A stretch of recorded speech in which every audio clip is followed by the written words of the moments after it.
avoiding dive. You switch to rocket a lot when you are struggling with that. Right. And what do you think about when I think earlier when Vinny, I think as a as a re-portal play to come back, swap to the Rocket Raccoon? Like, what do you think about that when they wanted to come back and touch and then have the BRB available? Do you think that was the right strat? I mean, anything is possible, obviously, but yeah, it's all about the wall running there, right? Like, you want a wall run and you want to use it as a way of juking when you come back through portal. Yeah. So it's just survivability at that point. So we are going to move forward to the banning phase, and it looks like off the rip here, Reject going to get rid of that torch. Nothing new there. Ground zero off on the Mantis and locking in that Luna. Okay. All right. I mean, we've seen how good Luna Snow was. I mean, the last map with Millennia as well. Like, that's crazy how good that character is. And Emma Frost Protect for the other side of Reject, right? Going to get rid of... Wait, shit. By the way, question. Sorry, I know you're looking at this ban phase, but Venom gets banned as well. Why is Reject's... why is RC their sort of... If I'm being completely honest with you, it's what threw me off at the beginning of the broadcast. Okay, good. I was like, I'm thinking about it. I'm like, Reject. There's a C in Reject. There is. Huh. Okay. Just thinking about it. Yeah, no, I'm not sure. But the locket and cloak, so damage boost Yes. composition here for Reject. That's what, we had an idea that could come through. Well, that was what, did 100 Thieves do that earlier? They did, right? They literally just did. They protected Cloak earlier as well because of how strong that hero is. And on the opposite side, Mantis, Luna Snow bans for Ground Zero. So getting rid of those heroes means that they got to protect that Cloak and Dagger because obviously Ground Zero is targeting those strategists on the opposite side to force, certain players to play certain things. So Cloak and Dagger and Emma protect for the other side of Reject. They cannot play Captain America Torch, Human Torch, or Mantis on the opposite side for Ground Zero. They cannot play the Torch as well as the Captain America Venom and Emma. So very big focus on Vanguards this time on the opposite side for Ground Zero. Maybe trying to pin them into a uncomfortable tank line or Vanguard duo. Yeah, and I think that's one of those strategies on banning that is maybe not underutilized, but has found success in this tournament. So why not do it? You know what I mean? Yeah, that makes sense. Yeah, get rid of the Torch because of how many teams are good at Torch. Yeah. And then focus on a hero, right? Yeah. Focus on a certain role, and that's definitely a strategy for sure. I like that idea, Shib, for sure. Going into it, man. We progress in. What is your prediction, brother? Man, I think for this series, I got to take Ground Zero. I'm taking them today because I kept having, a member of Ground Zero coming to my chat room being like, guys, you don't even know how good Oceania is. You don't know how good this region is. Maybe they have a chance to prove it today. And Shib, what do you think? Yeah, you know what? I'm going to go against you because why not? Put me on Reject just for the sake of the battle that we keep doing. You got to join the other side if one of us is passionate about one team. How many you want? Are you going to put on it, bro? How many? I'm just kidding. Maybe not. Maybe not. No. Reject playing that Emma Frost is what to start off, as well as no Psylocke as well, right? Because Psylocke did not get banned for them, right? Yeah, and FMCL, it's funny. FMCL is very much known for playing melee heroes, but when they showed the heroes that were his favorite, they were ranged hit skits. I was wondering if they were playing a little bit of mind games there, as Nami is going to be on that Phoenix. FMCL early on here trying to make some space, and we see the Groot owning on here as Zen is keeping it up. Finale, one of the strongest duelists potentially in Korea, based on at least what we have been told. Excited to keep eyes on. Great tackle downtown with a rocket boost jump, making that grab early and then switching off rocket to ensure that was still allowed. Tackled right back by FMCL. Good escape there and still managed to hold on to the passive. That is the key. As I say that, passive popped instantaneously, and they will still battle on this point. Numbers up slightly on the side of Reject. Still owning Nami now, adding that passive and stacking, but staying on the support alt you can go in melee. Tackled out with the last stand. Doesn't get value. FMCL doing it as well. Maddie gonna copy up and no longer have that strategist line all. It looks like Reject will have alt advantage in this next fight, and they're very close to the point as Gnome takes out Do It. Yeah, right now, nobody capping the point. Look how close it is to being capped for Reject, man. We're right there, but Turtle Bomb comes out. King Bomb wants to stall, and Zen Starry actually takes down Finale, so they're even yet again. And here comes Zen Starry with a bit of damage. It is going to find one. Gargoyle going to find Maddie. And that's a nice big piggy on FMCL. RC still holding on to the point as they finally get this battle to slow up. Gnome going to take out Zen. And that should be enough for them to get this point. They're going to take this space and push forward. And the biggest thing is, even though Reject weren't planning those eliminations necessarily, they were at least gaining the space, right? You saw how far back Ground Zero was. Positionally, they were always at a disadvantage, having to walk in with their ults against Reject, who can always either decide to kite or kind of push on towards their strategist. So right now in the sort of front-to-back play style, which is what's happening because a lot of the dive Vanguards were removed, Ground Zero has to kind of walk into Reject right now, and there's also no Invisible Woman to counter both of the Wolverines on the floor. And we start again, ult advantage on the side of Ground Zero. Piggy holding this space here for reject. Out we go with the Eye of Agamotto. Does it land? It does not, or at least it, it did not get enough value. Meteor Ram downtown. Oh, no way! Just barely escaping. That was a massive left turn. Deciding to just juke the Meteor Ram was genius. Instead of heading in to that predictable pattern, taking that left turn and just barely escaping it. Pixel, but it does not matter as they get walked right back through on the side of Ground Zero, trying to get this point. One left, Finale goes down. Yeah, good copy, good follow-up there from Maddie, and now Ground Zero sit back on the point. They do have those King Bob as well coming up with that Luna Snow dance, or the Luna Snow dance floor as well. And that's going to be an interesting sort of matchup because in terms of Vanguard, it's not too much of a difference. Obviously, you do have that Emma instead of that Doctor Strange, which is definitely vital, I think, for Team Reject in terms of damage. But the big thing is that Luna Snow versus the Cloak and Dagger matchup. Who kind of comes out on top? I think that in terms of just overall sheer presence from King Bob in the neutral, he should do well, but the Terra Cape is always going to be pressure from Mocha. FMCL last stand. Could it be huge? It is! And they're going to find Dobby immediately, and they try to Meteor Ram the rest, but no, does not go through. Dobby is going to go down, though. Numbers still in their advantage. Huge potential there. Gnome going to find Nami to try to even these odds a little bit, and that is going to be still held here by Ground Zero. 60% on the side of Reject. Up we go with another last stand, and down goes two from Gargoyle on the follow-up. King Bob goes down. We have Finale on to Maddie. Right back with Gargoyle's pick. FMCL on to Gnome. Gargoyle again on to FMCL. It is such a trade fest here. Numbers roughly even, health very low. Strategist down. Duep gonna find Finale. Gargoyle back on Zen. Duep on Adobe. Are you kidding me? I mean, how is he doing it? 1v1 Gargoyle again. Gargoyle on the 1v1 the backside stun. Get some heals. I thought it was gonna be, oh! Nami says this one's mine as the percentage is even now. They almost did it, man. It's so hard for duelists as a duo to clutch in those situations without any Vanguards. Yeah. But they were so close, especially with those crystals coming through from the side of Dobby. So right now, Reject closing in on or we're closing in on getting that point win, but Ground Zero still holding control over some fantastic Vanguard play. And we begin again at this point, 82%, but it is close on either side. The tackle, Duep going to take out Finale. Great work there. And the Emma Diamond cooldown down. Duep not missing a shot here as Biggie goes down. That's two up on the side of Ground Zero, who want this W. 93% in a portal will be coming in here from Finale, getting off that Wolverine, but the right click from downtown can knock Finale back into the, oh, great shield there. I thought I could see some crazy right click back in. They can't even get the portal through. Oh my goodness, they've done it. They win round one, Ground Zero, that is on Eldritch Monument. And Ground Zero, definitely a team to watch out for, man. I mean, that map one was phenomenal in terms of objective play. I feel like that's probably their biggest strength, right? Just able to kind of bring themselves back into the series by constantly kind of coming back towards that point, keeping objective control. And through that, I mean, they just won the map. And that's how kind of domination it feels like keeps playing out, Shib. It just like control the point, and it doesn't matter how many eliminations you kind of give up. As long as you have somebody there stalling, you're going to win. Yeah, I think Reject, you can see it right now. They're talked about being nonchalant and being vibing, staying calm and cool, collected. They're having their just conversations right now. They're not panicking. They're not freaking out. All of them are just listening and trying to figure out what to do, because I do think it was a pretty close match there. Ground Zero clutched up in the moment they needed to, but yeah, it was up in the air there for a minute, but Ground Zero, way to clutch up, looked really clean. They couldn't even get the portal off just due to the last second KO there. Right. Finale tried to play aggressive, and falling down early like that was game losing, at least for map one. Absolutely. As we progress forward with a portal play. Yeah, I guess who needs Invisible Woman if everybody just shoots the Wolverine? So yeah, right now, look, that kidnap coming through. Should be talking about this a lot. Yeah, and this could happen here, folks. You try to put this portal right on the path of the strategist. And they get a ton. Can they get value? Duep on a Gargoyle now, and that's a nice shot. Nami on the Mocha, and that is a ton of value as they will walk forward to point now, going through the other side. Great play, great kidnap.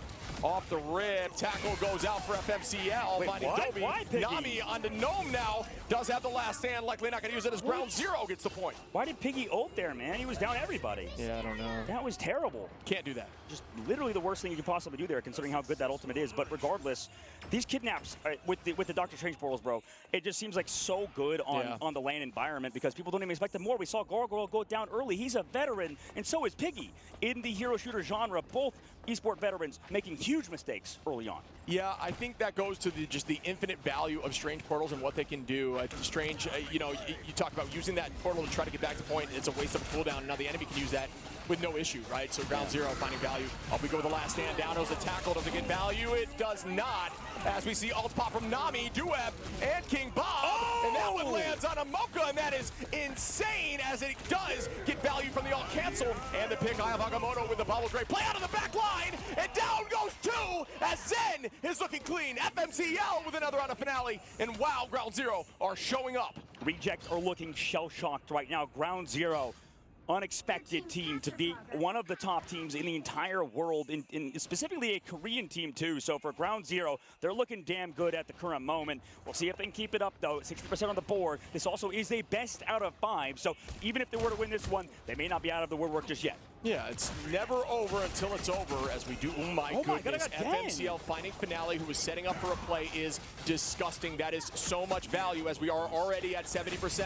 Now it is a guaranteed one-fight game if they do not, or they're going to have to reset. Yeah, okay. I was going to say if they reset, but if they staggered, it could have been dangerous. But they have ult advantage. Even in 5v6, you have to try to clutch up. Now this reaction's a little bit too late in my opinion. I think at 70%, yeah, it's a difficult question. Actually, I might agree with you. I'm just not sure what the answer is because at 70%, it's almost a one-fight game anyway.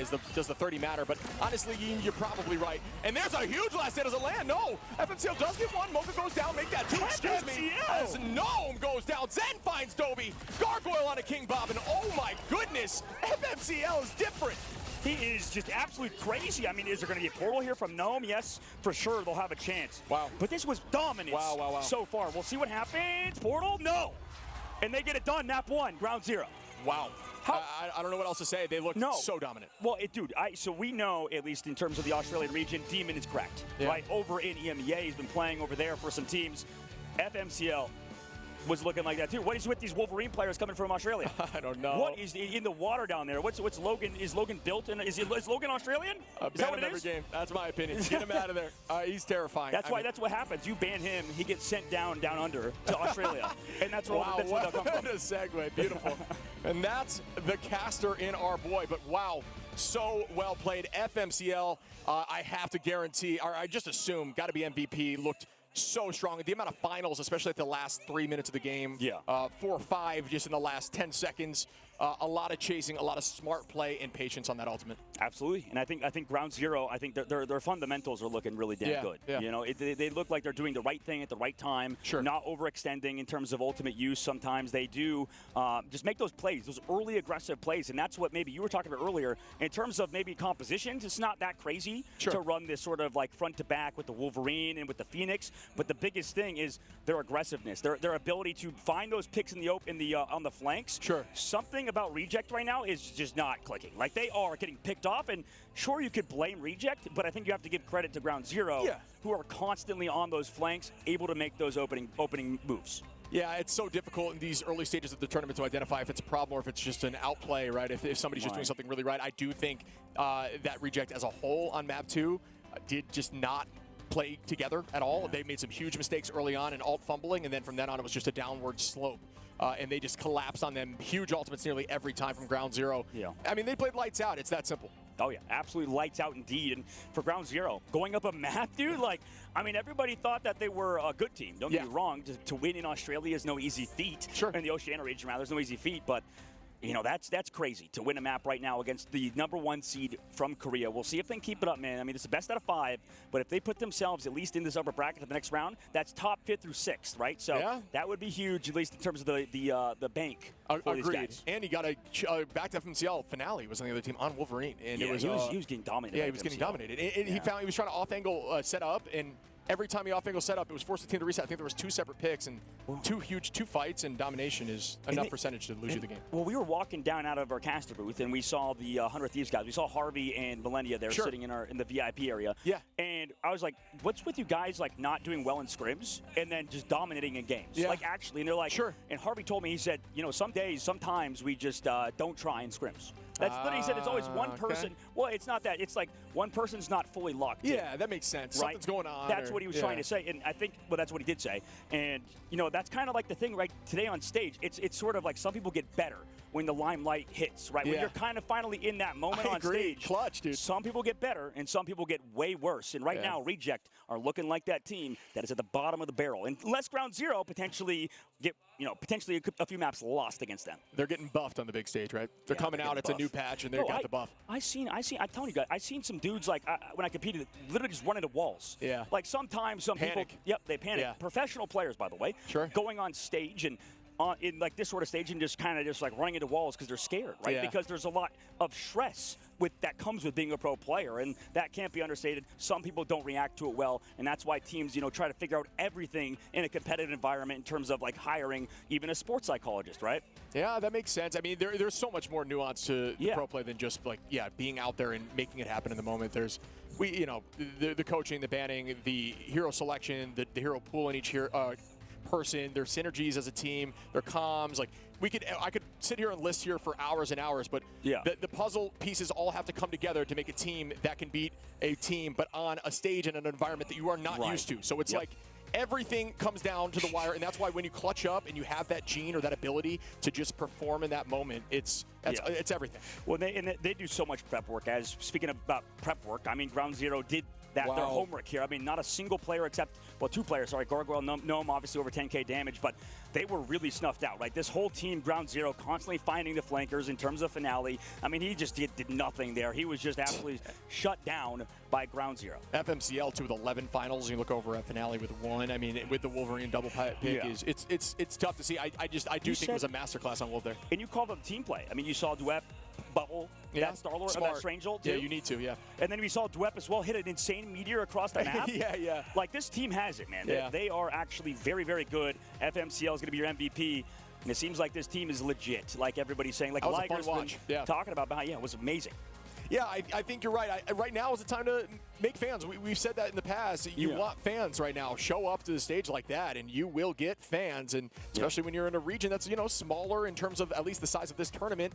And once you show up like this, it may inspire more teams in your region. And next thing you know, you are like the poster child or poster team for that region, and that just kind of sparks you to keep playing well. Kind of like 100 Thieves showing up today, even though they maybe weren't predicted to play as well. Absolutely. Taking a look back at the replay from that game 2, man, like it was such a fun series, right? We saw so many things, fun map 1. Yeah, because we still have a little bit to go for the series. But right now, I mean, Ground Zero just looks so connected. You just saw everything to do running forward with the Luna Snow Ultimate. You saw FMCL constantly hitting huge last stands. Finale trying to match him, but regardless, on the other side, I think Ground Zero's team play looked phenomenal.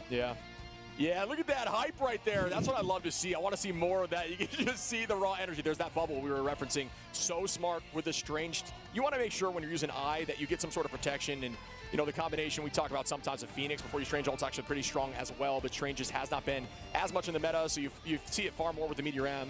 As you can see here, FMCL, just a little bit of that work they were doing this whole time he was popping off. So, yeah, I mean, awesome. There it is again. Look at that hype.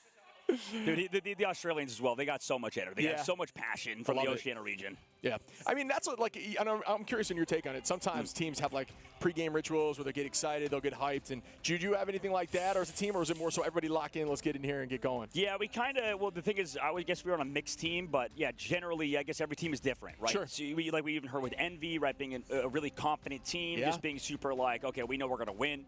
Not really doing much, just everybody kind of doing their own thing.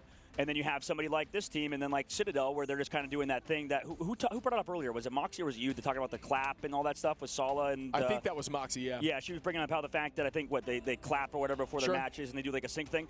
I think that's a little sick. That's a little much. I mean, I like it. You like it. You like it. All right, fair. I mean, I like it too. But you know what? As a pro player, I'd be like, I am gonna kick those guys' butts. Like, I hate those guys. But especially if they come through and they just dominate you like Citadel does, except against Envy. But anyways, another salt in the wound kind of situation. Regardless. No, my pregame ritual was as bad as your trip here at the very beginning, right? With the, stomach, the bowel issues and stuff. Well, I mean, it's too far probably, but listen, it's true. Pro play, it's very stressful to go on stage, right? People, I don't think enough people realize that, right? How hard it is, and it's annoying to kind of just constantly bring it up all the time, but when you.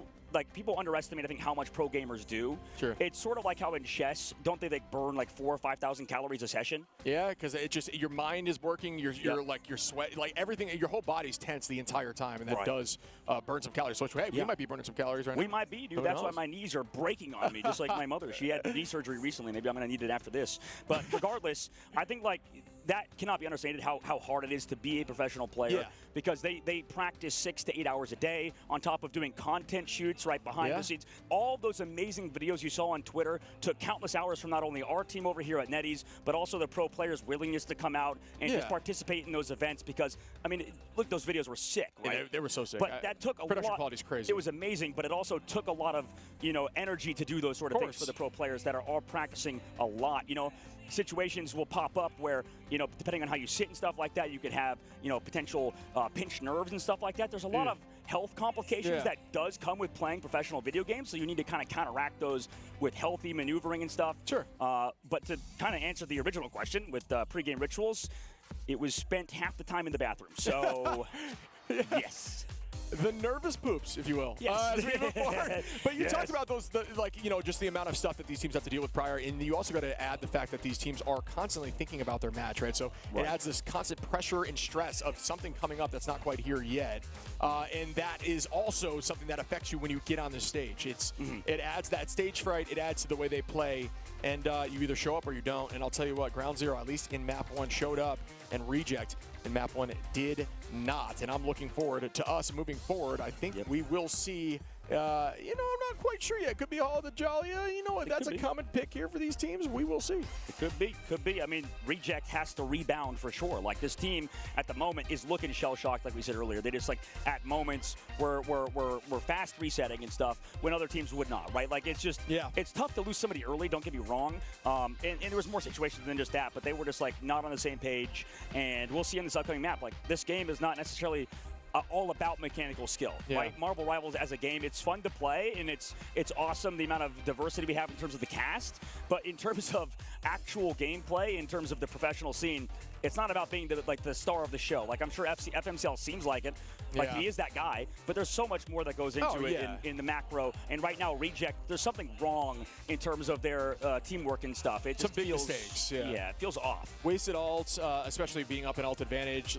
When you're down in numbers and the point's not looking good for you, popping an ult is essentially throwing at least that fight. So, and that's tough. One fight in domination is everything. You got it. It's about who makes the least mistakes in dom, and they made a few that were crucial. They looked so much better on map 1 than they did on 2, but that's a snowball effect of dom. You can't count everything out, and that's why I'm excited to see this next map. Well, that's why I'm excited for Blade, man, because the reason why we stall for so long is because in pro play, I mean, a lot of the top-tier ultimates are Strategist ults. Yeah. And Strategist ults in this game last 8, 10, 11, 12 seconds sometimes, even with Captain America out there. Things can last forever. So usually that's why that first fight matters so much. That's why I'm okay with teams overcommitting to first fight, because you build ult so fast in this game, except on Luna Snow in the new patch. We're seeing sometimes Luna Snow players kind of struggle to build that ultimate because of the changes. Sure. She has 600 more ult points she needs to gain or whatever it is.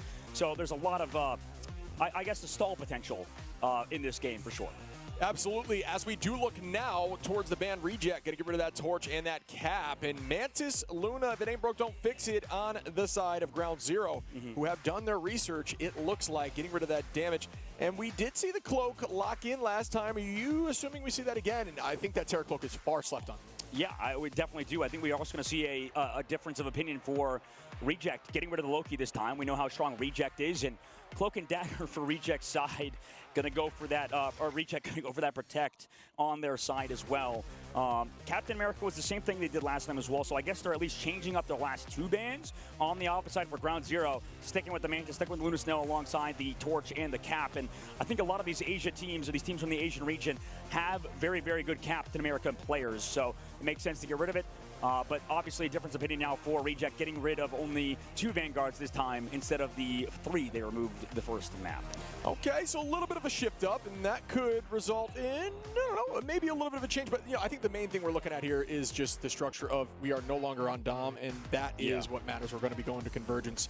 That's where I do think that teams start showcasing what they're made of. Some teams just aren't Dom teams. You know what I mean? Yeah, absolutely. Yeah, some teams aren't Dom teams for sure, and we saw that earlier. I think when, I think 100 Thieves looked better the second time they played Domination, but regardless, there's some teams that definitely struggle on Domination, like you said. And we begin here shortly, folks. I'm assuming Reject is going to want to attack here first. I do think that is the strategy for the teams that are picking map. And Makes sense, right? You got to know where you need to defend to, and I say they went but they're for defense. defending first. Interesting. Yeah, I wonder why Maybe that the is. first time we've seen that, if I'm being honest. Really? That was the first time we've seen I know it might be. I have to double check. No, you're probably right. I think it's because usually you do want attack to kind of build that momentum. Because you kind of more reactionary on defense, which honestly would speak to how Reject has been playing so far, kind of reactionary. So we'll see. I mean, maybe I'm looking too deep into that. Maybe it ain't that deep, little bro, kind of situation. But for Ground Zero, portaling out, going for that flank play like you saw last map.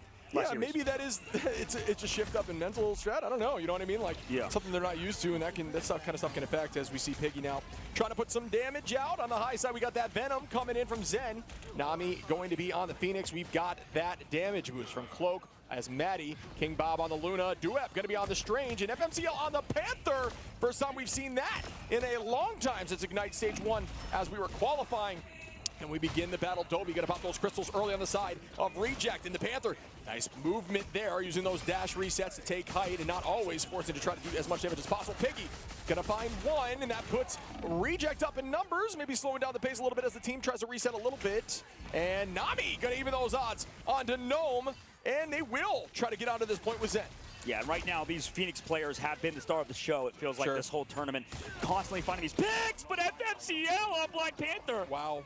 That was insanely quick. The reaction time is so difficult there. Good attempt there by the Wolf to drop Zen, but unfortunately, it's very difficult to knock something like Venom off the map. FMCL again onto Piggy, Zen onto Mocha, and they are diving, and they are consistent together, making sure that the team's eyes are all over the place. Right through the portal, right back out, and they will get point one already with 4 minutes. Actually, excuse me, 5 minutes on the clock. I mean, everybody's good on this team for sure, but man, this duelist line has been dominating. Really good. Nami finding the pick early, FMCL with the flank, looking like Tanuki, looking like Self, whoever you want to call him. He is his own man. And speaking of which, man, Finale picked again to Nami. How many times can Nami find you? This is, again, a situation where Ground Zero is looking different. Brutal, oh, my goodness. What is happening? FMCL, chill on him as Gargoyle goes down as well. Make that 3. Nami going to find Gnome. Oh, my goodness, on Finale again. FMCL, what is happening? Can we just get FMCL POV, please? Thank you. Like, this is disgusting how much work he's getting done. I mean, you never want to call a series over before it's over, but, man, Ground Zero putting on an absolute masterclass. Yikes, indeed. This is one of those situations that you're starting to think, like, is the mental just shattered here for Reject? They've got to shake this off. FMCL why is Gargoyle there? Why is he there? Stop just dominating. Another KO. For some reason, separating from the team against a Panther is a dangerous game. You gotta try to stay near your team. A ton of ults up here for Reject, but it doesn't even matter. Ground Zero just has so much momentum. I don't think I've seen momentum like this in the tournament yet. And they are just hustling through these points. And I feel so bad. This is just disgusting right now, man. Are you kidding me? FMCL with Mocha Finale. Piggy falls from Zen. Nami on Gnome. What is happening, dude? Oh my, is he just FMCL's the GOAT, or is just Reject that bad? Like, what the hell is going on at the moment, Shib? This is just pure amazing gameplay out of the Black Panther, out of Zen Starry and Nami, man. It's just the whole team is just firing on all cylinders. I can't express it enough. This is an absolute walking right now. They have so much time. They are not stopping the point. 4 minutes and 30 on the 3rd point. I mean, are you joking me? That is wild to watch. Ground Zero really trying to make some, teams just nervous here coming up in the tournament, and fans. And Panther, a strong Panther player, is threatening, especially when they have that high sense and can just flick back around instantly. Finale fighting 3, just turning this back, and a quad, at least getting some value back. But I mean, it was just because Ground Zero had used everything and they wanted to commit in the next fight. Yeah, exactly. You need to kind of rein it in if you're Reject, sort of refocus. But I like that they're at least adapting, right? That was a fight win, sure. Maybe not the best because they have so many ults on the opposite side, but for Reject, they swap over to Gargoyle to the Bucky to play counter dive. Right, they also swap Mocha over to Invisible Woman to help push away these divers. So they're at least making those adaptations. But man, they just got steamrolled to this 3rd phase. We'll see if they can stop them here against Black Panther. It looks like they're marking FMCL well. That's what a lot of good teams do, is mark those Black Panther players with anybody. Just somebody shoot it.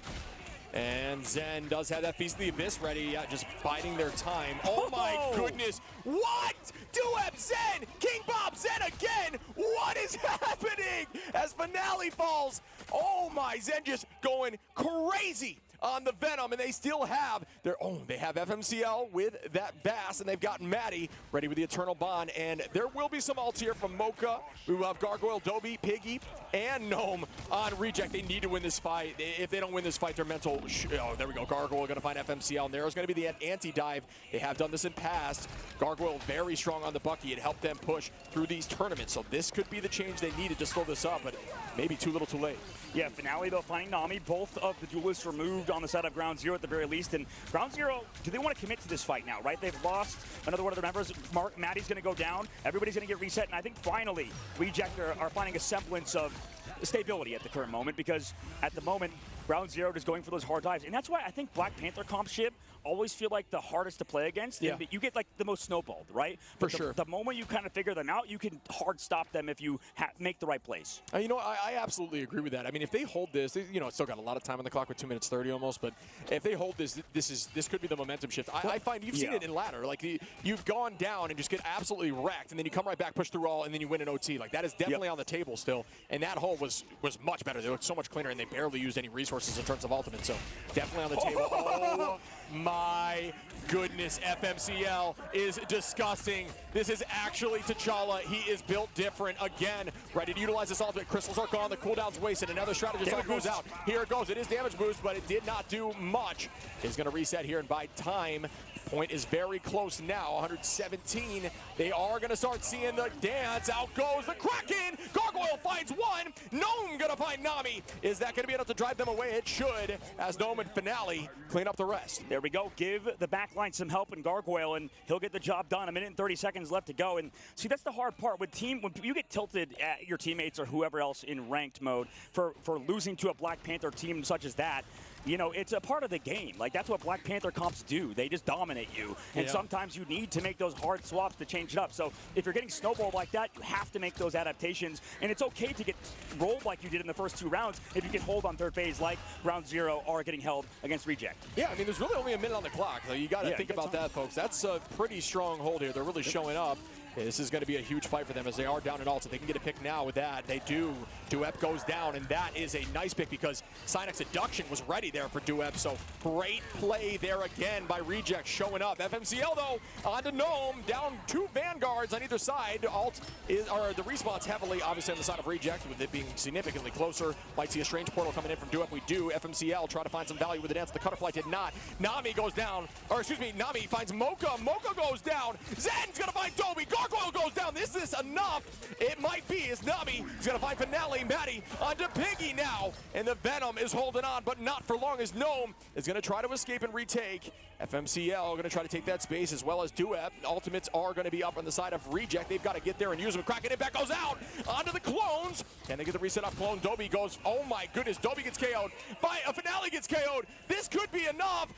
Mocha goes down, and yes, Ground Zero should be getting this point 3. If they do not see 9 here, yes, Piggy falls, and that is it as Gnome goes down, and wow, Ground Zero is insane. They're looking damn good. I think towards the end they got stopped a little bit due to Gargoyle, but eventually, you know, that dam would be broken, right? The water pushed through towards the end. That was a terrible, terrible analogy. But regardless, this is amazing right now from Ground Zero. It did 4 minutes, I believe, was it in third phase? Right? Yeah, 4 minutes 30, I think. 4 minutes 30, so they blazed through first phase of the map. They just dominated the second phase. Getting to the third phase of the map, they definitely struggled a little bit against Gargoyle, and I think maybe that could enable Reject on their attack. They have at least something to work with, because that usually on third phase of the map, if there's 4 minutes in the bank for the attack, it's going to be hard to hold no matter who you are.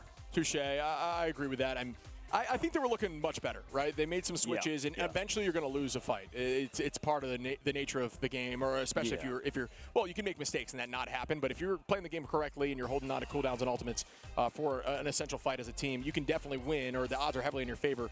So they looked a lot better there, but it was almost inevitable at that point. And you know, I'm still proud of the hold. I think that they can definitely push this thing through. Absolutely, yeah, they definitely can. I think Reject on their attack, we'll see kind of what happens, but for their team, I mean, man, they really kind of locked in with Gargoyle on that Bucky, and that's what we know him as, right? Yeah. Everybody before talks about how good he is at Bucky, and that's his hero. So you can see exactly why. We'll see what changes, but we'll probably see that portal play kind of come through with the with the Punisher alongside Gnome with the Storm to give him a little bit of extra damage. We see this a lot in the Asian regions. I think they like this a lot, and so does a lot of people. But let's see how Ground Zero react to it.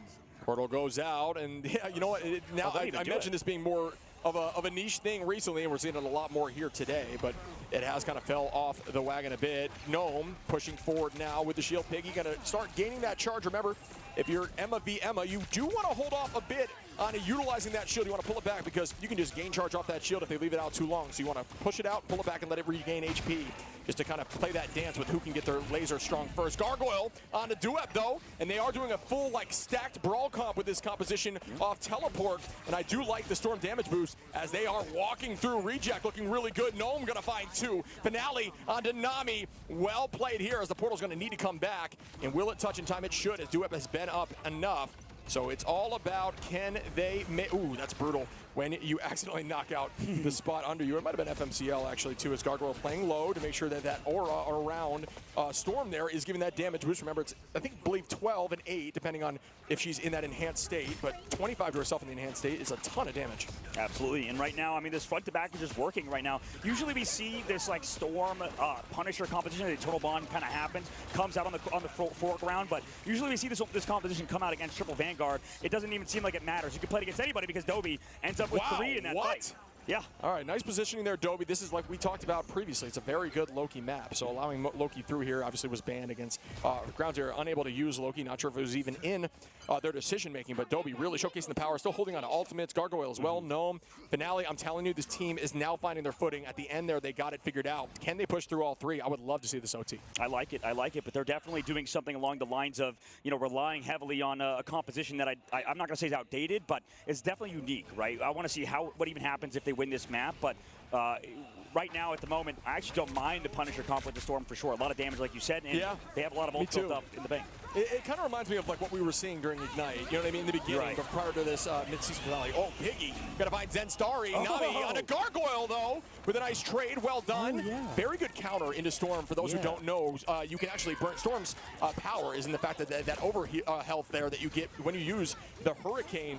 But when you have Phoenix coming in and dropping on you, all that goes away in an instant, and that is ultimately a counter. So very well played in getting that KO. No, that's a perfect point, Chip. That the fact that I was like that happened. I'm glad you called that out, considering the fact that you're like Storm. The whole point of just using that ultimate is you're healthy with it. But regardless, Finale coming out through with the ultimate. The Judge, Jury, Executioner comes out. They're going to run down on Ground Zero, coming on through. Finale able to take down Duep as well, as maybe looking for a bit more, as they don't really have anything else to sustain, and maybe the job is already done here for Reject. Yeah. Oh man, this is what you want to see. 5 minutes onto the point. They said anything you can do, I can do better. 30 seconds more on the clock. Are you kidding me? Reject popping off here. Let's go. Oh my goodness, dude. Can they get it done? Reject, 4 minutes, 50 seconds left to go. Now Ground Zero has to do a similar thing that Reject did on their defense. Yeah, hold in with 5 minutes, make an adaptation.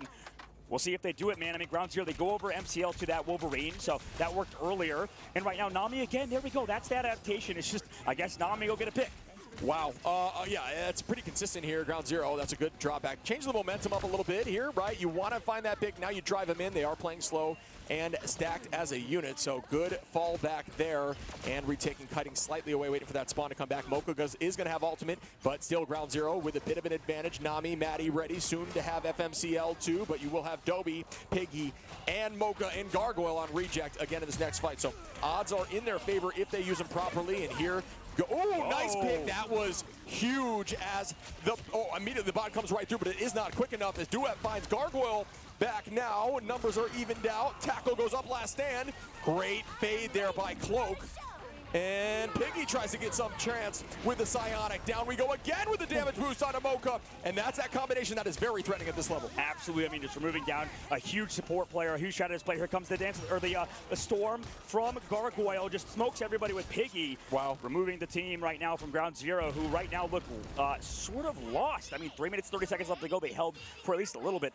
Reject are looking damn good with this comp, man. It's so funny how we had that conversation about how in ladder it's like you get stomped and then you figure it out and then you turn it right back at them, and it's exactly what's happening you here. can't tilt, man. Like people see people in ranked that like you have a lot of eliminations against you when you have triple strategist compositions, and you're against like triple duelist. It's like, yeah, duh. Like of course they're playing triple duelist. They have so much damage. Yeah, exactly. And now we go with the final judgment. Finale gonna find one. Gnome gonna get one. Dobie gonna find FMCL, and they are walking through. This may end now with a ton of time on the clock. 3 minutes still on. They are holding that off angle, but there's not much they're gonna be able to do. Yeah, Zen goes down. Holy, 3 minutes on. Reject almost against all odds at this point. That's looking like a #1 seed team. I mean, that was good. That was good. And you know what? Like that's what we've seen out of other teams that are the #1 seed team. It plays like that, right? Able to kind of come back and rebound. Maybe that's why Reject is as good as they are. Maybe that's why they're still here, and Gen.G is now on the flight home back to Korea. Touché. So this team is disgusting at coming back.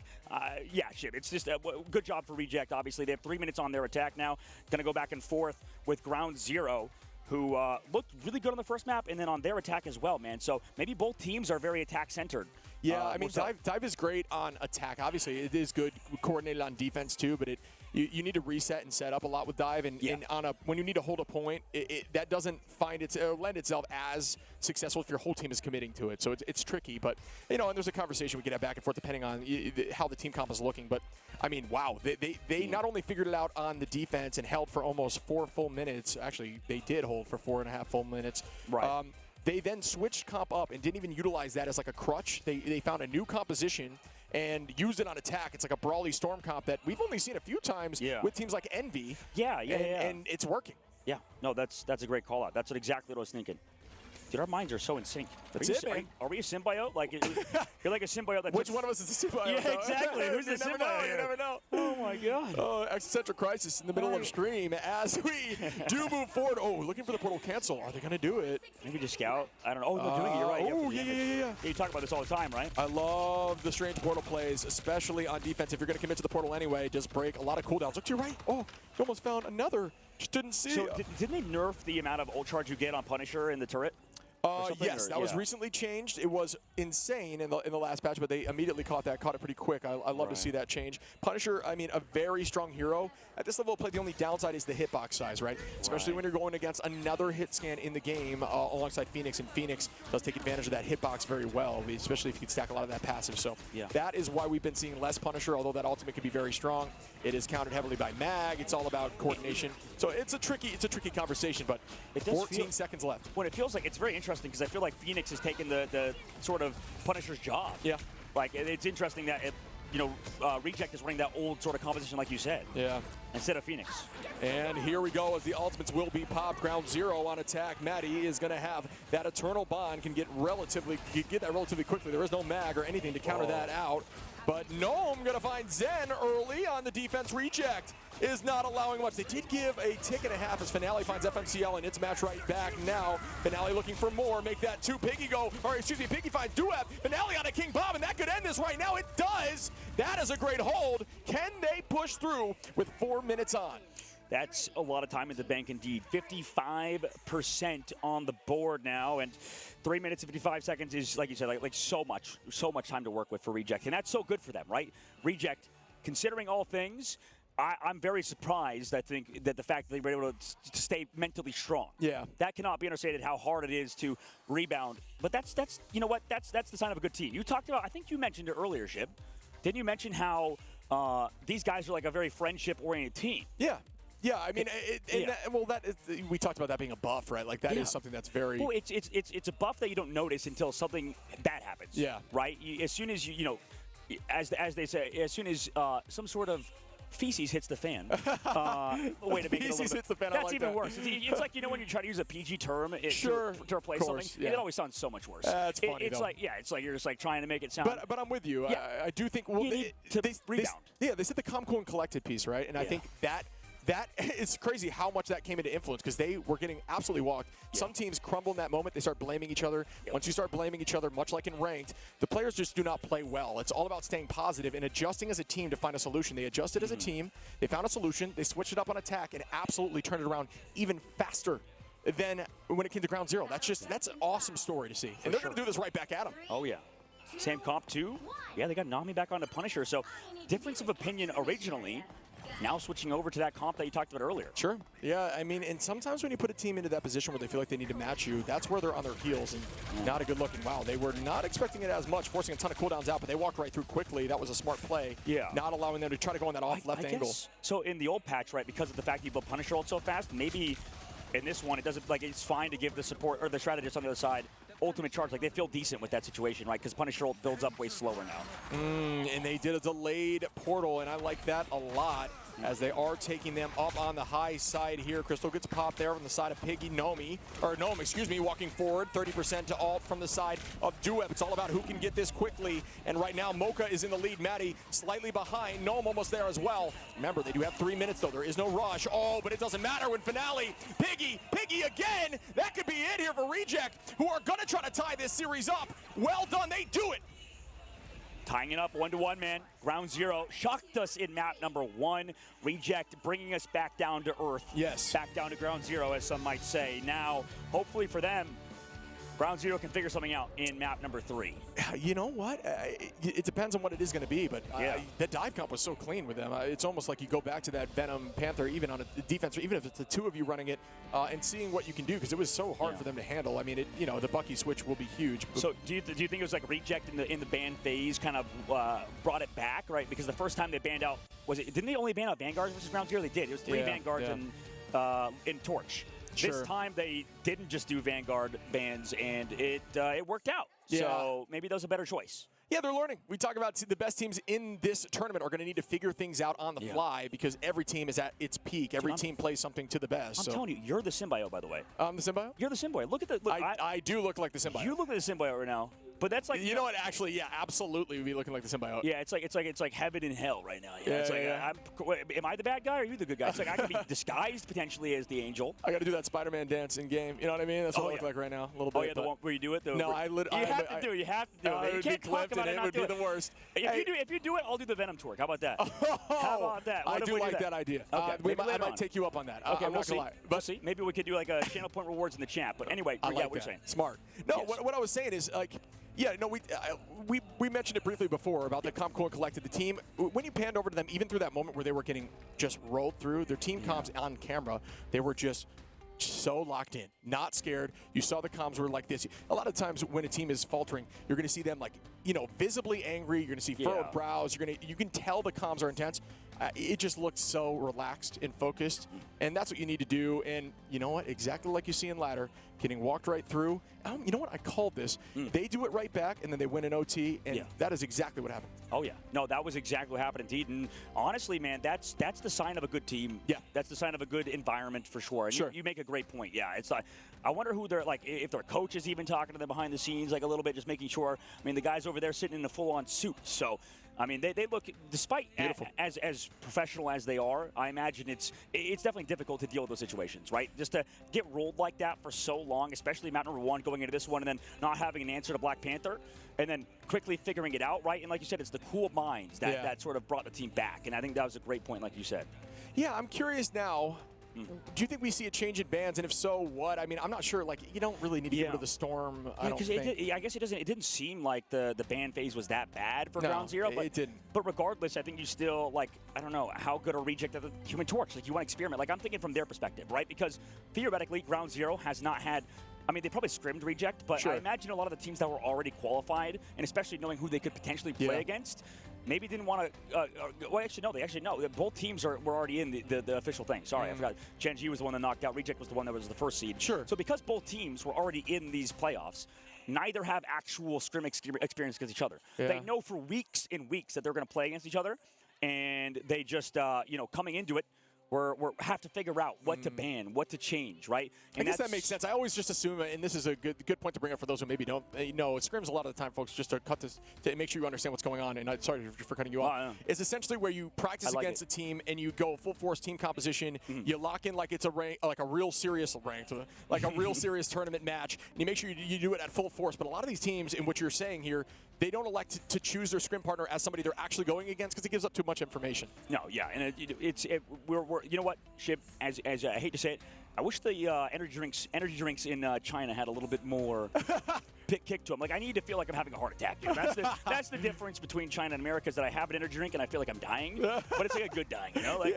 come to China, it's like a healthy energy drink. What are you trying not to kill me? Like, what's going on? Anyway, regardless, Ground Zero, I think, tough map for them, right? Sure. And like you said, they have to bounce back, come through on on map number 3, and kind of figure things out. Finale looked much more like themselves, right? 18 finals there, having that Punisher play obviously did have that boost of damage, right? Yeah, and that's why it's always it's tough to. That's when we like you can't always blame the player, right? Sure. That's like it's so difficult. You're right. Yeah, I mean, and I think we fall victim to that sometimes. Of course. Just like same thing when you blame a player instead of looking at the overall picture.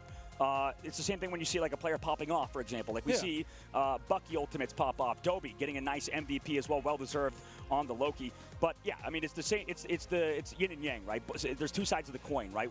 Sometimes we'll notice those huge Bucky Ultimates. You know, again is a big meme because it's so hype. It's so much fun to watch that. But also there's more to it than just Bucky gets big ultimate, right? Or big last stand from Wolverine. There's always sort of these underlying things that are happening. Yeah. And it's tough to see in a 12-person game because there's so much going on.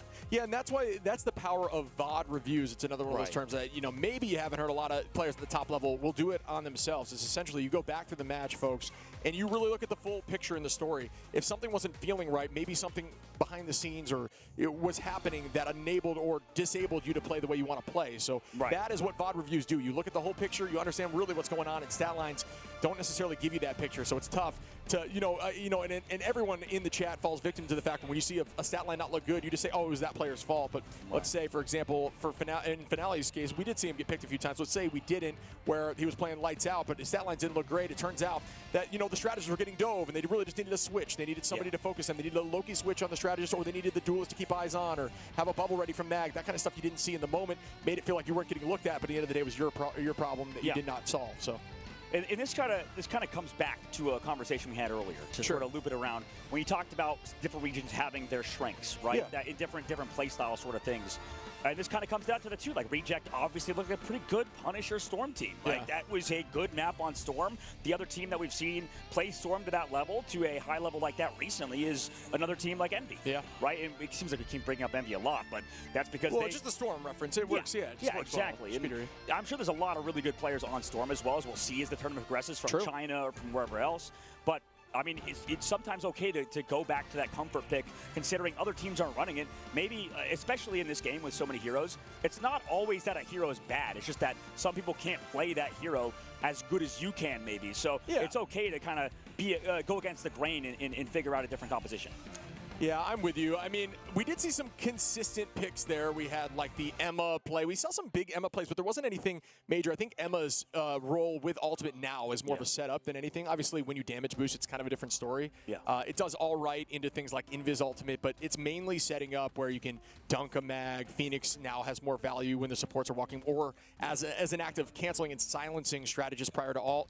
And that can happen when you see Loki ready to copy. That's the big brain play with Emma, is try to catch them silence right when they're about to copy, and it does mess them up. It screws them over a bit. So yeah, because that was an interesting discussion that I feel like I had with you when Emma got released. Like I was like, I don't know if this Ultimate's that good. I was just like debating whether or not the Psionic Seduction was better than even some other Vanguard ults. You got to treat it like, think of it like a Luna switching to damage boost, right? 40%, is crazy. But I'm more so saying like, we talked about it. Set up, it does burn things like Loki crystals. So if you use it and Loki's forced to pop crystals immediately, it gets everyone walking and it gets rid of that cooldown. It has some of these niche effects at the same time that really enable your team to pop off, and it has insane setup potential, like I had mentioned prior. I mean, I think it's more so utilized now as a denial tool and a setup tool than it is just to try to pop off and get a bunch of KOs. That's a great point. I think, because this game, I mean, like it's so different, I think, than the other stuns that kind of happen because it requires setup. It has a different sort of approach to it. So that's a great point you bring up. And now we're going to a Rocco. Yeah. Not Krakoa. I can tell the difference between the trees, man. What are you talking about? But this is a dive-focused map, and we saw what they can do on dive. That Panther is going to be banned. if you know. Yeah, I forgot. Yeah, it's going to be gross on this map if you don't. It's so good. Yeah. There's a ton of escapability on this map. But in the portal plays, and simply because of that, folks, when you dive on this map, you can be a little more aggressive with your cooldowns, which typically, if you're playing Panther, you may want to save a dash or your kick out, for example, just for Panther. But on this map, you can utilize those, use that dash to cut through the enemy, and then land on a portal, get out that way, and then have your, as Panther, you can climb walls, etc., your passive ability. So it does enable a lot more of that kind of play. Yeah, and I want to see if they come out swinging with that same comp they played earlier, right? Like maybe in the ban phase, we'll see if something is different, right, for Ground Zero.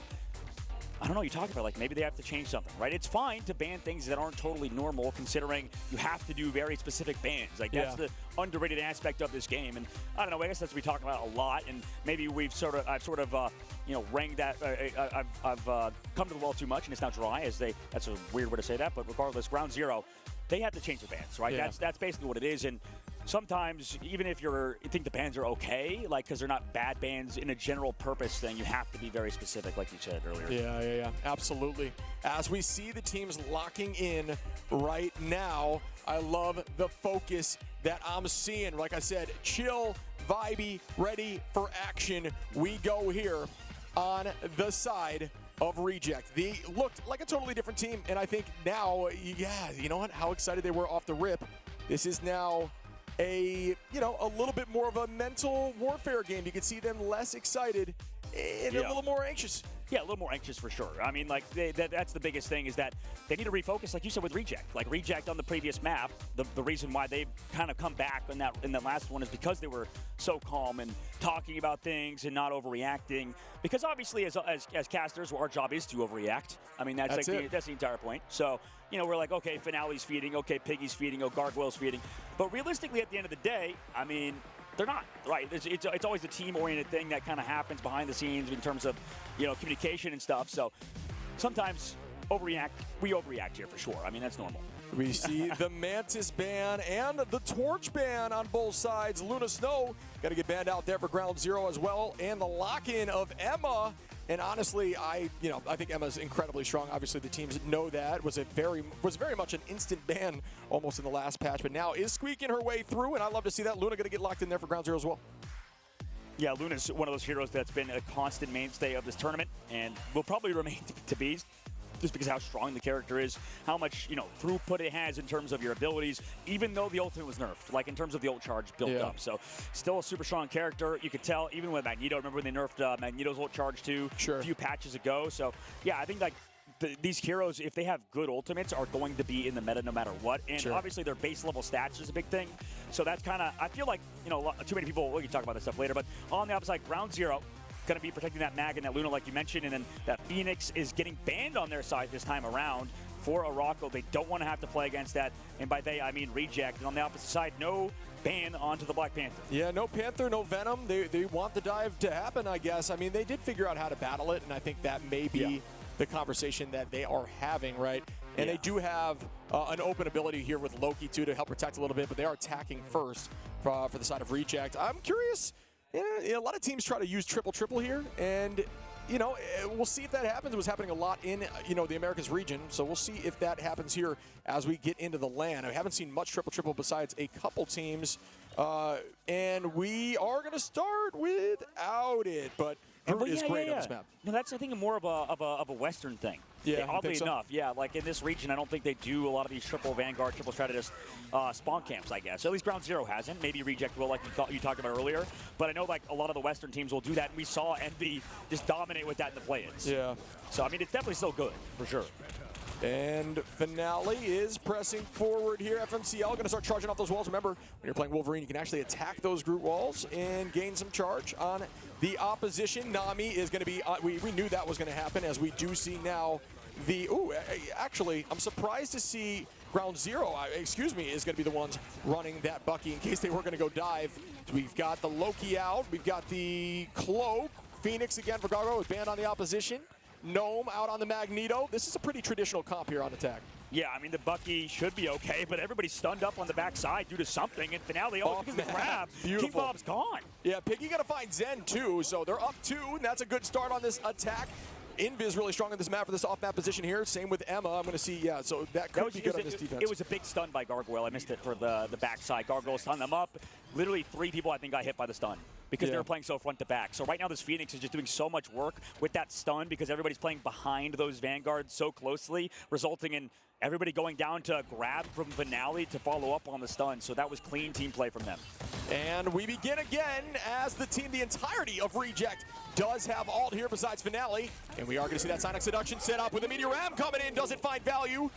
No, the opposition, excuse me, just assumed it was from the same side, as it is a pretty consistent lockdown, but they are going to wait on that until Cloak goes out. Starting to build the Diamond, 4 ton of damage out. Tackle there onto the side of Groot. A great counter for Groot. Up we go with another Meteor M. And it, Piggy going to find Zen. Gnome going to find FMCL. And Reject is now, they really did find their footing in that last map. 2 minutes on, and they are very close to point up in numbers. Can they keep holding? Gnome going to find another. And Finale onto Duep, and they are going to get point 1 here. FMCL swapping over to the Bucky. Nami going over to Hela, man. This is very interesting. I don't know if we've seen this that often as we enter the second phase of the map, as I don't even know if Hela is that good on the second phase, oddly enough. I mean, they're just trying to go for a sheer damage output right now onto Reject against their composition. Make sure you can shut down Finale, but against this, you can't really be as proactive, it feels like. You're constantly being reactionary in terms of how Ground Zero are playing. Reject have all of those sort of playmaking opportunities, but right now, Maddie able to clap down Finale. And we begin again. Nice pick there by Maddie, like you said, staying off on this off-angle. Nami now on the Hela. Haven't seen Hela in these matchups in a while. Gargoyle gonna find Maddie. Gargoyle again onto King Bob. Nice picks there. Finale gonna try to push right back in. Nami, there we go, onto Dobie. Gnome onto Nami. These trades are consistent, but still Reject is up in numbers. They don't know what to do. FMCL's over to Psylocke now for the team up with the Emma. I mean, man, I guess they've swapped over because he was on Bucky before earlier as well. But right now, we'll see how they do, because making all these swaps and maybe not thinking of the overall composition could result in the demise right now, as we don't really, like you said earlier, don't see a ton of Hela. Yeah, what a change in momentum here, though. You know what I mean? Yeah. Momentum is so palpable in games like this, where you just see teams walking. And right now, Reject is giving them the treatment that they received in the last map. Finale going to find FMCL again with an early pick. And Finale still holding on to that ultimate. Sonic Seduction to start setting up, and it is going to get a few. Will they be able to collapse off at the last stand? Does, as we lose Zen. King Bob goes down too from Gargoyle. Dobie going to find Nami, and wow, they are walking through with 3 minutes on. Can they get this thing done before they touch? Yeah, this is a blisteringly fast pace, similar to what they did on the previous map, and the portal to come back was not a good one. They're walled around the corner. It's so awkward, and that could set them up for failure. 9.92 meters left to go. And the Meteor M, what a chase there by Duep. Are you kidding me? Through the doorway, honestly, that messes people up like crazy, holding on to not feed the Magneto Meteor M. Nami, great decision there, wow. And almost gets 2. 1 HP, even Gnome is weak. Yes, King Bob with the KO onto Finale. Nami onto Gnome. Wow, okay, good return there by Ground Zero. Well, and that was a beautiful, like you called it, it was a great chase down there from Dwep to come down onto Mocha, who, you know, was going aggressive towards the doorways to kind of hide from that Meteor M with the Eternal Bond. Unfortunately, could not escape the wrath of Dwep. So, across the map, chase down, and now into this next fight, Reject finally are kind of against the wall. Dwep again, man. Opening pick on the Finale, so maybe this Vanguard, in terms of Magneto play, is the way forward for Ground Zero. Yeah, and Duep is progressing forward here on the left side. Shield goes up, trying to keep the team healthy. They are just stalling and taking it slow. Good patience here just to feed some of these strat lines, but Dobie already has ult at this point. You want to try to make a play and move forward. Finale is trying to progress up here, 272 to ultimate, getting very close. And the entirety of Ground Zero going to be close to all, excuse me, same on the side of Reject. Agamotto goes out for FMCL, it's huge! Can they follow up? They do! A two-piece on a Mocha! Dobie goes down, Gnome! And great work there by Ground Zero, who find a huge Eye of Agamotto, one of the biggest of the day. Yeah, this is a absolutely banging series between both teams. Ground Zero coming through, like we said, with some great team play, collapsing with that Eye of Agamotto, slows down Reject. However, Reject still have ultimates for this upcoming fight, Ship. And we will start again. Reject with 5 ults ready. And you look in the opposition, you will see 3 in this next fight for Ground Zero. Ground Zero's got to clutch up here and be very patient. Don't be afraid to kite. Give a little bit of space. Up we go with Gargoyle, waiting on, making everyone look upwards. Honestly, there's value in that as well. Down we go. Gnome, gonna find Maddie. Mocha on his end. Finale onto Duep. Mocha again onto FMCL. And the attack has progressed forward as they push to point 3. Yeah, I mean, that was some clean team play. Coming through with Gnome and Gargoyle. Gargoyle coming to the sky with that classic combination of Phoenix and Magneto. In terms of their ultimates, they synergize so well. and it's really shown in this tournament so far in the midseason. Now we go to the last phase of the map, 1 minute and 50 seconds left to go. Ground Zero do have ultimates yet again, and last time Nami did a lot with his Hella ultimate. There's no Magneto ult on the other side to counter it. We'll see what happens though. Finale could go huge with his last stand, and Mocha can stall things out, but no, unfortunately FMCL takes him down early. FMCL on to Finale. 1 pick early, like you said. Ground Zero up, and we are going to follow up with Zen. That is a great ultimate, finding 3. Do they collapse? They do not. Good idea on the off-angle play. You want to do that a lot with Emma. Just find a weird angle that they can't escape from, and then allow your team to collapse. But unfortunately, not much value. Nami going to find Gargoyle, though. Maybe that was led there by the Sonic Seduction. Nami playing on this, still holding with Goddess of Death ready, too. Not a ton of value last time. It's all about patience, especially if Magneto tries to eat that damage.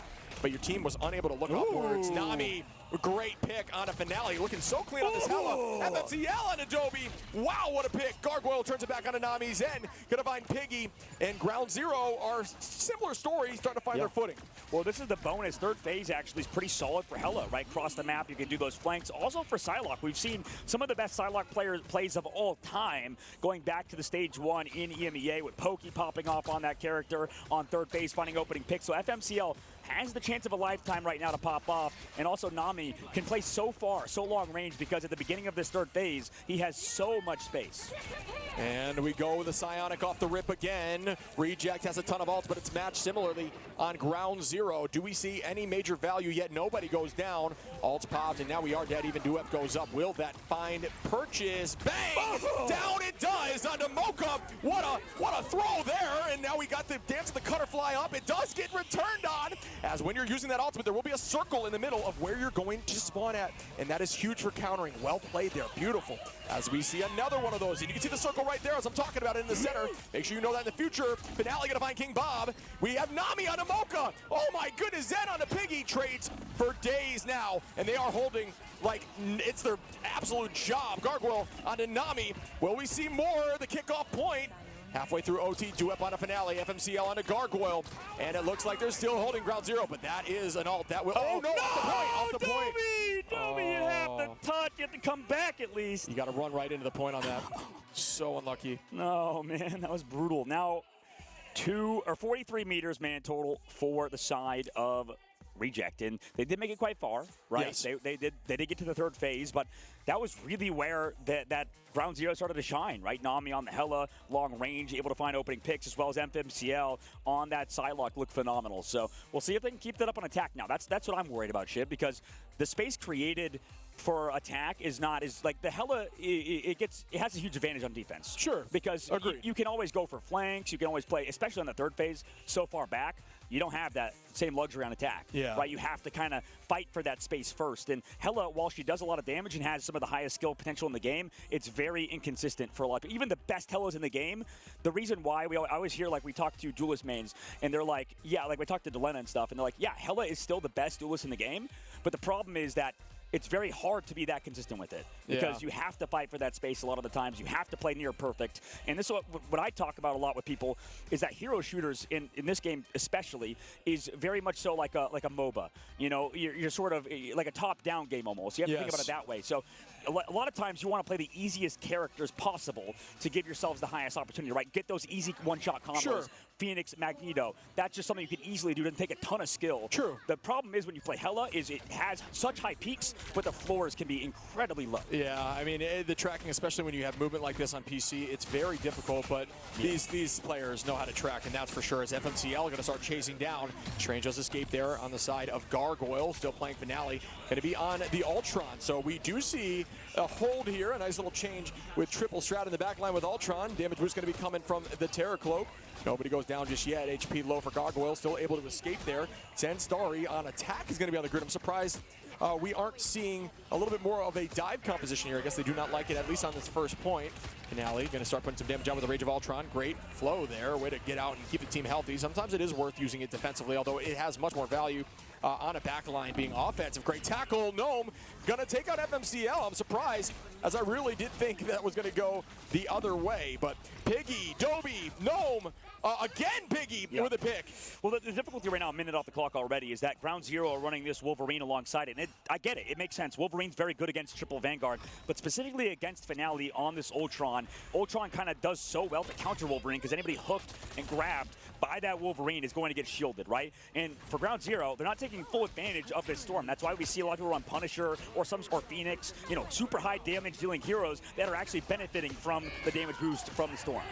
And that's a great tackle, but did have jump there for Strange Gargoyle. I have Agamotto ready to jump down. Going to be started up here with the Psionic. Great work there as Gnome finds one right back at him. Mocha goes down, and Mocha did use ultimate. Out goes Nami, FMCL, and Maddie. Everybody pressing the Q button. FMCL gets one, Duep gets one, and holy moly, Ground Zero is fighting the top of this battle. Will he be able to get a tackle off map here? Zenstarry going to take out Dobby, FMCL onto Piggy. Didn't he just ult? How was he at 70? Did he literally just ult? Like, not even 10 seconds ago. Am I crazy shit? Honestly. He's at 75% ult charge already. What? Was that serious? Is that real? Yeah, just raw damage. It's just like a Storm, man. Storm can get ult incredibly quickly, too. Well, and then the Storm, too. That's probably why. Yeah, damage boost. That's insane. Builds up ult charge, does so much damage. They're coming back with the portal, though, Shiv, trying to get back to this point, stall it out. You have people kind of running around, back and forth, but no doubt, nobody down just yet. Gnome's going to go down to Zenstarry, though. Zenstarry finds another pick here on Ground Zero, just trying to walk forward and make something happen, and that is 44%, but great Psionic Seduction. Down goes 2 from Piggy on the lead there. Finale going to find Duep, and that's that setup I'm talking about. The Ultron drone is going to be actually on Gargoyle. I like this on Strange. I think it allows your Strange to play pretty aggro with his shield there, and Piggy going to find Zenstarry, and good retake here by Reject. This first phase is just so hard to cap out, especially in a situation like this where Reject, I mean, they were just destroying through this first phase. And now on this defense, Ground Zero, they haven't found an opportunity to kind of win. They do have that Meteor M, and they do have that last stand available. That's how they found success last time. But we'll see how Reject's backline plays, right? Can Mocha live this time through that Meteor M? Can Dobby have a big crystal play? We'll see what happens in this upcoming fight. And we begin again. Gargoyle just trying to take this space back. 45 seconds on the clock, folks. It's a very defensible position here for Reject. Agamotto goes out. It does find Storm in the sky. Matched immediately by the boundary. Tackles out onto Gnome. Gnome. And they are able to get away is crazy. That was clean. I honestly thought he was definitely in trouble. Great usage there of Meteor M. Mocha going to pop ult as well. We're going to see Dobby shortly once this ends. Finale using the Rage of Ultron. Here we go as Nami comes in with the Hurricane. And there is Meteor there on a Dobby. Good pick as well. The attack is going through now. Ground Zero does not want this to end. 12 seconds on, and they will get this point. Do not think a teleport can come through fast enough. It does not. Well done by Ground Zero. I think the macro play is a little messy for both teams, but Ground Zero saving Duep in terms of his Meteor M for that last fight was huge, right? Reject committing everything early on, then Dobby being the last person with an ultimate commit stat copy into the dance floor. Duep waiting for their shields to kind of dissipate on that Phoenix, or on that Lunar Snow, but oh my god, an easy pick off as well into Piggy, who was a little bit too far ahead of the team. That's suboptimal.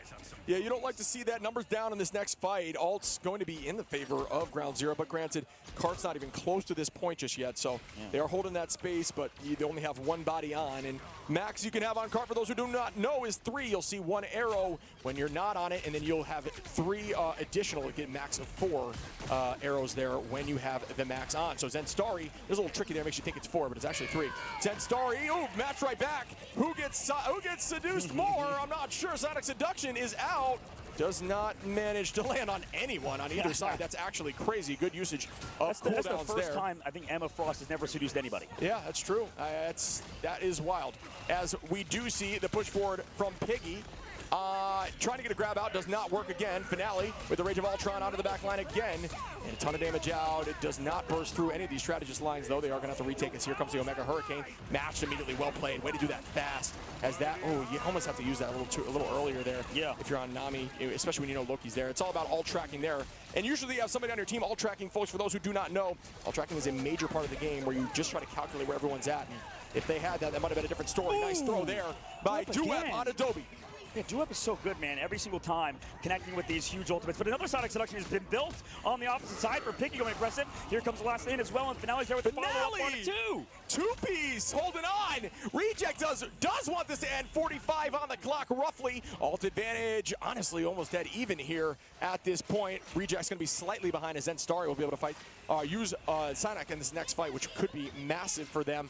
Very close here. gaining on the Luna from Maddie as well, which will give the opportunity for King Bob to have ult. So I do see a path here for Ground Zero to push this through. Yeah, there's still a way forward for sure, and right now we have Finale just kind of poking up above with that ultimate ready to go. He's always starting it off early, right? Constantly just pressuring out backline, maybe trying to force support Stratus ultimates. Oh no, but everybody's kicked into the corners and Starry's there, and everybody's invisible now trying to walk on forward. Then Starry on a Gargoyle, that's a nice start. Out goes to Psionic again. Does this manage to find a few? A ton are close, yes! FMCL gonna find Piggy. They are attacking here. The strategist ults are up. Piggy falling, puts the numbers back on a Ground Zero. Maddie gonna find Dobie. Teleport comes through here from Gargoyle, but I don't think it's gonna matter unless it's a big ult. It is not. Good idea though, as the passive does get popped there. They was hoping it was down. Then Starry gonna find Gnome and Moke. Oh, wow, and Gargoyle. Maddie gonna find Gargoyle. Down goes Finale, and they can still get this W. Yeah, this is getting scary for Reject. I mean, Ground Zero, it seemed like they were kind of out of it in first point, but that's how this map is. I feel like every time on Morocco, it's so often we see teams almost get first held, yeah, and then they just snowball towards the very end. And it seems like that's going to happen today, man, but we'll see in a moment. I mean, a minute and 12 seconds left to go. What does Reject have in the bank right now? They have to figure out something. I mean, I have Agamotto's up, but against Ground Zero, they have ults. Yeah, I think these teams are so evenly matched right now. It has been so back and forth. Duep on to Piggy. Mocha is going to find FMCL. Out we go with the Omega Hurricane. It is going to be boosted in the opposition, trying to take out Storm. That is a huge eye. Does it get value? Yes, down goes Nami. We do have 49 seconds on, though. It does not need to be overcommitment. You got to hold on. Dobie used ult, though. And, oh, Reject's not going to have much. Ground Zero is going to have that last stand. That could be a game-winning last stand, folks. Eyes on FMCL in this fight. We are so close to taking this home. If you are on Ground Zero's side, and here goes the last stand. Does it find value? It does not yet. Psionic finds a ton. Piggy is going to go down, though. Doesn't get too much value. FMCL trying to chase him. Down goes another. Duet falls. The Rezo! Oh! The res was there, but they all get rezzed off the cart, and they can't touch. That is so tough. Dude, that's why Adam Warlock's tough about playing with the objective, right? Because situations like that, man, up 2-1 now in the series, he's going to be Ground Zero. This is insane. These two teams are so evenly matched right now. Yeah, absolutely. I mean, it's so back and forth right now, and I don't know if we expected that, right? We thought Ground Zero would be a good team. Yeah. But today, I guess, I don't know. Do you want to put something on the line? Who do you think's going to win right now, Shape? Ground Zero or? I honestly can't even answer that properly. I mean, I think the dive was really, really strong, but yeah, they didn't elect to use it there on a map that is very suited to dive, and it was available to them. So curious about that. I mean, I liked what they were doing. They were looking really good. That was crazy. I mean, the team compositions are all over the place right now. Wild. Shib. What? If Reject win, yes, I will have the Venom Twerk. Oh, wow. If Ground Zero win. I don't know. I don't know. You're going to have the Venom Twerk. What do you mean? What do you mean? Okay. You agree? Yeah, maybe not a broadcast, though. If we get it approved, chat, please help us out here, because right now, Ground Zero have the momentum, right? I would be the one to win in this case, because you have to, but if you believed in Reject when you said the pick at the very beginning of the broadcast that they would win the series, you should put something on the line. And sometimes it's your body, Chip. I mean, you got to put your body on the line, just like football. The silliest goose, indeed. Honestly, these casts are crazy because there's so much trading in every single team fight. It is so wild to me. I mean, value with almost every ult. We're forcing out ultimates consistently. The Storm is obviously a huge factor. The whole team comp was about getting ult incredibly quickly. It was Storm, one of the fastest. Cloak, one of the fastest. Wolverine in the right hands, one of the fastest to get ultimates, although that, has been taking a hit recently, and I'm assuming, maybe still will. It was just, they were just hustling through that map on both sides, honestly. They were hustling indeed, just like I'm going to hustle you into doing this challenge. If it happens, we could even get circle. I will literally pay for a professional dancer to come to your house and teach you how to do it. But right now, Ground Zero are looking great, man. I mean, FMCL, like you said, looking awesome. Yeah. And the whole team, I think that they've sort of come back because of the fact that Morocco is that map where after you get through that first point, sometimes you just kind of snowball. Do you know why that is? Is it just how kind of like the map geometry sort of is? It's sort of a hard question because there's so much complexity to Morocco. But like, what, is it just compositionally, or like, what do you think? I think it's the tight angles. You essentially have, we talk about natural cover all the time. For those who don't know, you'll see these players consistently around walls that are unbreakable. It allows them to not utilize cooldowns to stay healthy, right? And that's the important thing. So these teams, especially on point one, run of Araco, there are 2 corners that are very defensible because you can just use that corner for protection at all times. And then when you get to the second corner, there's an off-map location right in front of you, allowing Invis, Emma, those who can, pull and force people off map. Even things like Bucky, you can off-map as Spider-Man, etc. We won't be seeing too much Spider-Man in this tournament. It's just very defensible. Second point doesn't have that as much. There are some top angles, but they're very long lines of sight. That is odd. Why are we not seeing any of that? I mean, because Torch got banned, I guess, right? So we don't get to see Torch Spider-Man. But how many teams even play Torch Spider-Man, right? That's the craziest fact. I mean, we saw, I believe it's New B in the crowd. He's I think they said he's the Chinese Necros, right? So except without the toxicity. So like I love Necros, by the way. He's a hilarious guy. But regardless, yeah, I mean, he's like there's a lot of good Spider-Man players. Sure. But I wonder how many of them are playing at this tournament, right? How many of them have practiced that? I know Cal's saying like he's been practicing and stuff like that. But yeah, just sort of a slight, It's for the retake. I mean, Spider-Man script the retake. I do think initially on that team up, the blast which one do you think is better? Which team up is better, the Human Torch team up or the Venom team up that Spider-Man used to have and that was removed from the game? The Venom team up, I think, is better. Without a doubt. Yeah, I mean, I think the issue that they were having initially with comboing is when you use that team up, it would actually launch you. It's more of a positioning tool than it is a combo tool, but they're trying to change that by reducing the knockback of it. So curious to see what Spider-Man players think of that. I clearly don't play a ton of Spider-Man myself. I just know about the hero. But yeah, I mean, the Venom team up was insane. Oh, the Venom team up is insane. Yeah. And take a look at these stats here, Shib, right? 16 from Dwep is crazy. 16. Dwep heard the bet on the line, and he wants you to go to the professional dancer, man. So right now, Ground Zero, they've done a lot in that map, like you said. I mean, Dwep was really crazy. I think that can not be understated, that there's a lot of very good Vanguard players, and he's looking like one of the best. But at the same time, Maddie, going to take your MVP as well, 70K healing too. I mean, that's insane. Yeah, that's a lot of healing. That's crazy amount of work done by Maddie, and the rest of the crew has been playing so well on Ground Zero. I think we'll see what happens in the next map. I think it really is map dependent, right? Because the bans have sort of still kind of been up for debate. I think who's kind of winning the ban phase. It's sort of I can't give an answer to that. I agree. I'm not really sure who's winning that. I mean, they clearly don't need to ban what I thought they might want to ban. The team comps are definitely changing consistently, so I'm not sure what the correct solution is even yet, and that's why I am not a coach, right? Like it takes a lot of effort.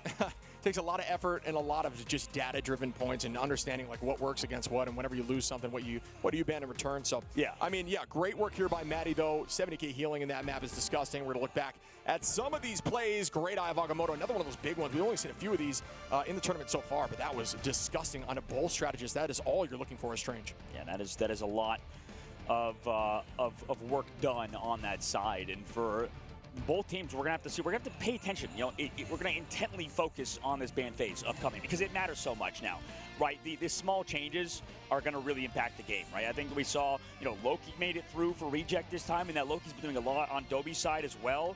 But for they were fine. Ground Zero was fine with playing against the Loki. They sort of countered it so well, playing along the Psylocke with that Emma Frost. I mean, what do you think? Maybe we see the Emma Frost ban or a Psylocke ban? That could be something that reject opt in for. Both teams like to run the Emma though, so it's difficult, right? Like, but yeah, I mean, we could. You're saying from Ground Zero? Ground Zero, they did take that. They were looking very aggro and clean, so, it definitely could happen. My curiosity is, I don't know, man. They're one of these comps that are maybe a little suboptimal or, having things like, I don't know.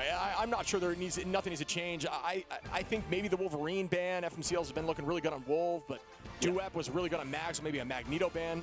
I'm not sure. Yeah, we'll have to wait and see what kind of happens later on. But obviously, maybe that Magneto ban could be good exactly for Dwep. I mean, we've seen, at least in the Stage 1 qualifiers, I mean, nothing's happened to Magneto, right, between now and then. So Mag is still so gross, right? Yeah, still so strong. Insane. But, in the conversation for the best Vanguard, at least, at the high level right now in the game, right outside of, Emma. But, I'm not sure. I do think the slight change that they got coming for him, I think that's the way to go about, nerfing some of these heroes is you do slight changes, you make sure they're still, playable. I think the 50 HP on the shield, it still enables him to have that right click, but maybe it's enough to help counteract, or not to stop counteracting some of these major ultimates. Oh, yeah, absolutely. I think we'll have to wait and see kind of what happens. Man, I've said that like 5 times. I'm going in a loop right now. Literally just stuck. Time loop, multiverse, we're good. Multiverse. We're going to go to these... Next, did I say that again? I'm literally looping again. Yeah, you're good. Hey, little replay. You know what I mean? That's all it is. No big deal. But no, I mean, I don't know. I'm not sure what the solution is in the banning phase. I'm not sure what the composition changes. We haven't seen as much brawl. I do like, you know, it's funny because people talk about Storm all the time. Definitely more of a poke from the left click side of things, but you play together as a unit and you walk together, and that kind of enables that brawl play style. Brawl, maybe not in the strongest position right now in terms of the meta with things like the Thing not really taking the front line and, you know, Thor not incredible, but we may see that change over time. But I do think that these compositions where you have poke, stay as a unit, almost like a moving tank, right, forward, and just enable all your team while still getting ults incredibly quickly and using Storm as a battery to remove all the strategist line ultimates on their side. So I'm liking these compositions. I think we've seen a ton of different stuff, and I really like the dive comp. I love watching dive. I know at home a lot of y'all love watching dive, so I thought it was really cool. I'm surprised they didn't at least attempt that, but they know better than I. Oh, yeah. Well, we'll see what happens with the bans because, I mean, right now, Ground Zero are looking phenomenal, right? They're getting everything they want, right? Yeah. Right now, they're getting the Psylocke, they're getting the Wolverine, they're getting that Phoenix or Punisher, whatever they have. But like you said, I mean, there might be some adjustments, I think, in terms of dealing with the Storm when it does come through from Reject. But I definitely would like to see a little bit more of that. It was so close, I think, that last map as well. So it's tough because I think when you have close maps, you almost don't want to make changes. But that's why it's kind of good to get stomped out sometimes, right? And have a hard map is that you can kind of come back through and figure, okay, maybe that was really wrong and change it. But if it's so close, how can you even decide if something didn't work in that last map? Yeah, I'm with you. I mean, but now we're at the point where you can't learn. I mean, you've learned from up to this point, but it's match point now for the side of OGZ. So it's getting a little bit scary. And ooh, I love it. We are going to have a convoy here at Spider Islands, I believe. So looking forward to that map. A lot of off maps here as well, especially on point 2 there with Emma. So maybe we do see that Emma ban like you were discussing. That could teams have been doing some Jeff stuff too. I don't know if they've got it in there, you know, if they could fill those shoes on these teams. I haven't seen it yet. But yeah, Rad seems to be the only team to really do that. We heard so much about that, but they're the only team to really pop off with that composition. Yeah. And I think a lot of another comp I like a lot, honestly. Yeah, it's a good one. And I think the difference is I think a lot of these teams, like at least the ones in the second half of today, aren't really big fans of triple strategists, right? Yeah. Not really, except I guess, well, in this case, Reject, but that was only for the first point, and then they swapped off of it. So I don't know, some teams just don't like it. Yeah, I'm not sure. Like, I always want to know the answer to the rock, paper, scissors. Like, when is things more viable, or is it a feel? I mean, obviously, feel is super important, and what's working, right? Like, it's that simple. If it's working, don't fix it. But you know, it's so different with each team and with everybody specializing in different roles. But we are going to be heading forward here into the match. I'm looking forward to seeing what this looks like. Will it go to Game 5, or will this W head towards Ground Zero? Spider Island, baby. Spider Island. Spider Island. And I think it's going to be hard, I think, for Ground Zero, because this is a good map against them, right? Yeah. Wolverine, we've seen struggle on this map, I think, specifically, especially in the Streets phase, the second phase of the game. Maybe towards the third phase, it starts to pop off with how close things are in the third point. Sure. You can off-map on 2-2, but it is a little more open, so you're more vulnerable. And so it's like first point, third point, good for Wolverine, and then second phase is kind of right? Yeah, and especially because these teams, folks, for those who are asking, they destroy that building, so you are more visible. And that's the Wolverine likes to play in that building on the height, but they immediately destroy it, typically at least. Well, and this kind of goes back to our discussion on Arako, right? Because both teams sort of played the same comp the whole time. Yeah. And we could see the strengths at each point of the match. Sure. Right? That was kind of the first point for the group for the triple Vanguard, triple strategist composition. Really good first point. Yeah. After that, they sort of faltered and kind of got snowballed towards the very end. And you saw that's where Ground Zero struggled the most. And you know, on the opposite side, it felt like Ground Zero struggled towards the end of the map and in in the first point and then the end of the map as well on the attack of Reject. Sure. So like realistically, we'll see what kind of happens moving forward. But some compositions are very not only map dependent, but phase of the map dependent. Absolutely, and that's why swapping is so important. Like, there's, you know, we talk about strong maps for various heroes, but a lot of the time, the various heroes are strong only on certain points of the map, like you're saying, and that's why you'll see composition changes, you know, as soon as they switch to the next point. A lot of the time, they'll play hyper aggro, try to get an ult off, and then just switch immediately, like as they hit point 2. So, well, especially on Spider Islands, we were seeing that even today, the triple duelist line running through and one Vanguard, and it walked on point 1, and then they made the switch, but I don't know. I mean, maybe it was viable on point 2. We'll never know, I guess. Yeah, we'll never know. I mean, we'll have to wait and see, but that's kind of the case with every hero. I know we talked about, I think, Loki originally kind of in that situation where some maps he's not as good, but some points he's good on areas as well. So I don't know, like, just change sort of your entire composition. Changing your entire composition can be kind of hard. Taking a look at the ban phase, though. Ground Zero getting rid of that Mantis Man, and on the opposite side, Human Torch going to get taken out for reject, as I think it's happened the same like this every single time. I mean, Luna Snow Protect as well for Ground Zero, Captain America ban. It's the exact same. Yeah, this is no change. Yeah, first bans, and then Luna Snow Protect this time. This is, I think, new. Did they protect Luna Snow last time, or was it the ban Luna Snow, protect Luna Snow, or? I'm not 100% sure, if I'm being honest. I don't want to answer incorrectly, but we will see the next ban here coming up for the side of Reject. Reject, well, like we said, I mean, once you saw them after that map, they were, once again, calm, cool, and collected. I mean, I'd love to see a Game 5 for sure. I know that Ground Zero has the talent to push this through, at least from what I've seen today. They look very locked in. I mean, but it's very much a momentum shift between these two teams. It has been insane to witness. Yeah, it has been insane to witness. Now get that Cloak Protect coming out for Reject. They love to play that tandem, that duo between Cloak and Luna. Ground Zero know that at least. That's something to work with, right? For Ground Wolverine Zero, ban, that's the change we needed to see. the Wolverine ban coming through, right? That's a good change for sure. And I mean, the tough part is, so Emma still goes through here though, right? So Emma, Psylocke still go through. You're still giving FMCL the Psylocke Emma team up. Yeah, I think, like I said, I think both teams like to run the Emma, so I think it's just more so I've got this, trust me type situation, which I respect that. I think that, you know, as somebody who plays Emma myself, you know, it's always the ego battles. You see that a lot, even with the Wolverines we've seen between these two teams in the past, but they've elected to not allow that to happen. Loki going to be off for both sides, and Torch. Torch today, I mean, I need to know the numbers. I think it was banned nearly every single time. Yeah. Coming up now, entering this Spider Islands Reject and Ground Zero. Can Ground Zero get it done, man? Like, the fact that we have an OCE team on map point right now versus the top Korean team, I don't think we could ever say that in a hero shooter ever, right? This is the first time that has That's ever really happened. cool. Yeah, that it's is really sick. cool, It's actually. Yeah. kind of making history for the side of Ground Zero if they can get it done, and they still have a whole tournament ahead of them if they were to get it done, but Reject as well. I mean, they have to come back right now, and they've done it before. Like we said after map 2, like they looked so defeated and then just were able to kind of work it out. And we begin. Oh, the Moon Knight off the rip. I know the 12 Moon Knight mains are super excited. No, just kidding. Super popular hero, honestly. Maddie onto Mocha, and that's a nice pick. Wow, immediately here. That is crazy to see. I love the Moon Knight charge out off the rip here as the entirety of Reject gets wiped pretty much. Finale and Dobie gonna have to run back and try to reset as the team. And FMCL here on the Moon Knight walking forward, taking that space. Alts are very close, at least already halfway for FMCL off of seconds into the map. So that's what the power of Moon Knight is, already at 60%. Same with Maddie. So good work there off the rip by Ground Zero. Portal now come back through, and Mocha finds the opening pick on a Maddie. Nice shot from the strategist of Reject on Ground Zero side. They're going to have to back on out of there, right? Reject just kind of steady Eddie on this car, right? 1 minute off the clock as well as Reject. This is the whole point, right, of this competition. It's not always to just get hard wins, but you just want to stabilize, just kind of annoy this objective in the payload. And right now, the Moon Knight has ultimate hand of Conchu available. And we begin again. FMCL going to press forward, a ton of damage out, but great wall placement. Unfortunately, destroyed immediately. And it adds a whole other layer of complexity. You need somebody to be able to focus walls. The team needs to have eyes on. Up we go with the Meteor Ram. Bang! Does not land though, as we do have the. Does Conchu rain the moon on them? It does, but not enough. As they are still up and healthy. I love pulling out the batons there. Still not going to happen. Eye of Agamotto is huge. Can they follow up? But they still have the heals. Oh my goodness. On the Piggy. Still healthy through it. Piggy is going to fall though, as Duip's going to make sure they do press forward. And that's 2 there as Gargoyle goes down.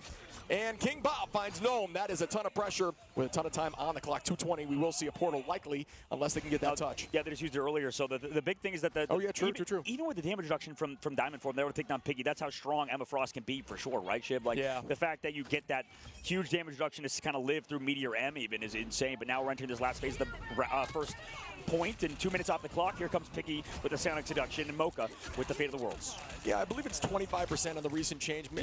Similar to the thing for the damage reduction. I'm sure somebody in chat will correct me if I'm wrong, but Finale going to find FMCL here, and that is the good retake you needed. Piggy going to get some revenge there and find Duep, and that is nice as the team is walking them back, but you see a change in comp. We're going to have that Venom now back on that little more divey side, but this time it's going to be for the side of Reject.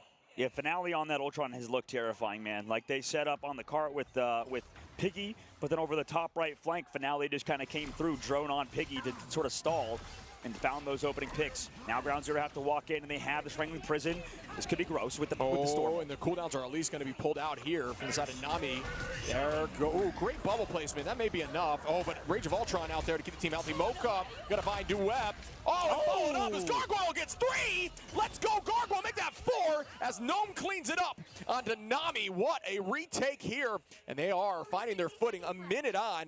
3 ults still, though, for the side of Ground Zero. And that, or almost 4. Make that 5. So they should theoretically win this fight. If they do not, that is a huge slip up for the side of Ground Zero. Yeah, this is a tough comp to play against right now for this defense. I mean, maybe they can pick off Gargoyle or something, but for the Moon Knight, or sorry, for this attack for Ground Zero, they're missing only 1 ultimate. So many in the book. Gnome gets frozen. Nami takes him out. They're going to be in this 5v5 now because they lose King Bob.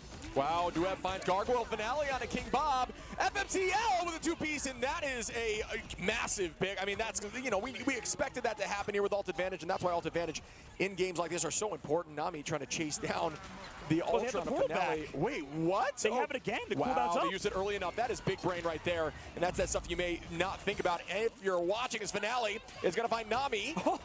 That is crazy on the retake. This could be it, folks. 6 seconds, 5 on. What a hold here by Reject as the entirety of the team falls. We are in OT, and that is going to do it. They were held on .1. I don't know, actually, might be able to get here. Maybe able to get here. Maybe. No, it is not. Wow. Reject. That is insane. That's like, dude, 4 segmented fights is crazy. Like the fact that, I mean, they got wiped first point. Yeah, they got wiped immediately. Yep. Yeah. Came back through on the portal. Then they, you know, they won that fight pretty hard. Cart pushes back a little bit. Then moves forward as Ground Zero wins another fight.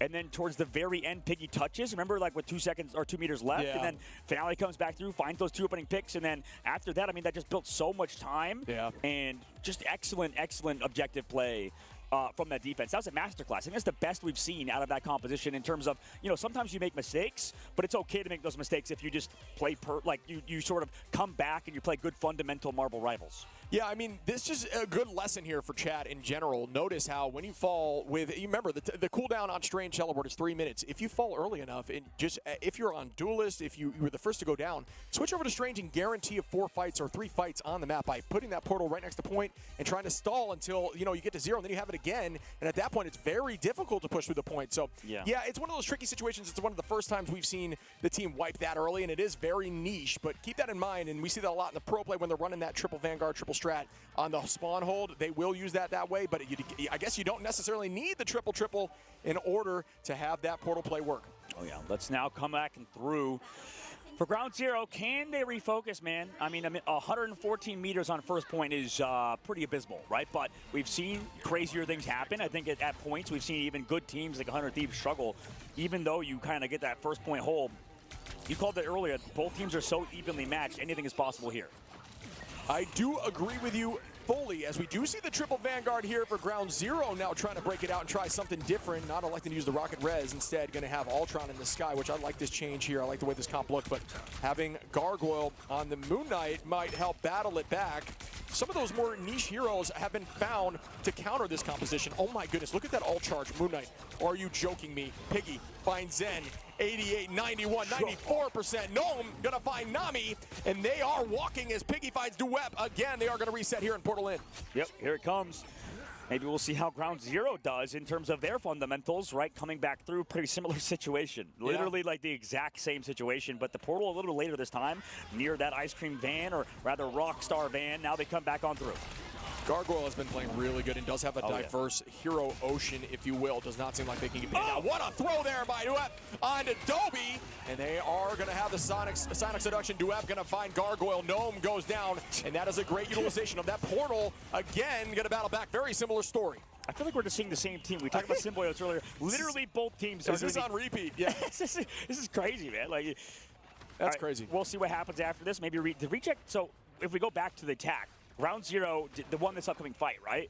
Yes. So if Reject win this upcoming fight, I think we're just stuck in a time loop. That literally happened earlier. I said they repeated the same thing multiple times. All right, here comes the Hurricane, though. If they dance in a bubble, that would be very similar. Instead, they're going to use the Luna ultimate to match it, and Ultron does not. Oh, out we go with an eye. Oh, that's a huge eye, but does it find purchase? It doesn't. Wow, What way to dance out of that like champions. Oh, Anti though, great usage there of Ultron. Rage of Ultron more defensively than offensively, trying to break some of the walls there. Good work there as Gnome is weak, and they are pushing them back towards the spawn door heavy. And down goes Zen as Gnome, or excuse me, down goes Gnome as Zen is still keeping that space. And they do use that ultimate. I'm not sure if that's worth using down a number off the rip like that, but you know, they are finding some value out of it. We are going to see the Psionic Seduction. You got to hide right now. Looking for the Meteor. Piggy got to find one. Duep got to find one. And they are evenly traded now again with that. Oh my goodness, Finale onto Zen. Traded for days even once more. Woo! But Finale finds FMCL Mocha onto Nami. And finally, it's looking like they will push through this corner. All right, so the time loop is still stable right now, Shib. The exact same thing has sort of happened. I mean, they more time is chewed off the clock, obviously, but right now, I think the theory that we are just watching a replay for both sides rings true. They need to get it out here, hold them early, and then they need to teleport back at the last millisecond, literally 0.3 away. Yeah, here they come. Ground Zero on the retake, sending FMCL over the top angle as well, as you still have time, but here comes that Storm Ultimate again. Oh, and the Rage of Ultron. I've seen this before to counter back, but that is going to be the pick that changes the story and the tune, and that may be enough for them to walk in. FMCL going to get locked down. Great utilization of the shield there by Invis. Zen, but you don't get left. Oh my goodness. Oh, great shield! Are you kidding me, Zen? You are different on Ground Zero. Beautiful defense and way to utilize again! Oh my goodness. For those who don't know, Strange can actually utilize his shield to stop Luna's ultimate. It is a magical shield. It'll stop AoE abilities if you hold it up. So played very patiently, and just instinctually the supports walked away after they thought they had enough time near those who were needing to be healed. Oh my goodness. This has been a crazy, crazy game. It's been insane. Portal coming through again because of the same situation. And this is everything, folks. It's all about can Ground Zero use these two ults to win right now. Portal comes through very close to the point. That could mess with their footing. No, they do get outs. We see Psylocke immediately dance on the butterfly. Doesn't do enough damage.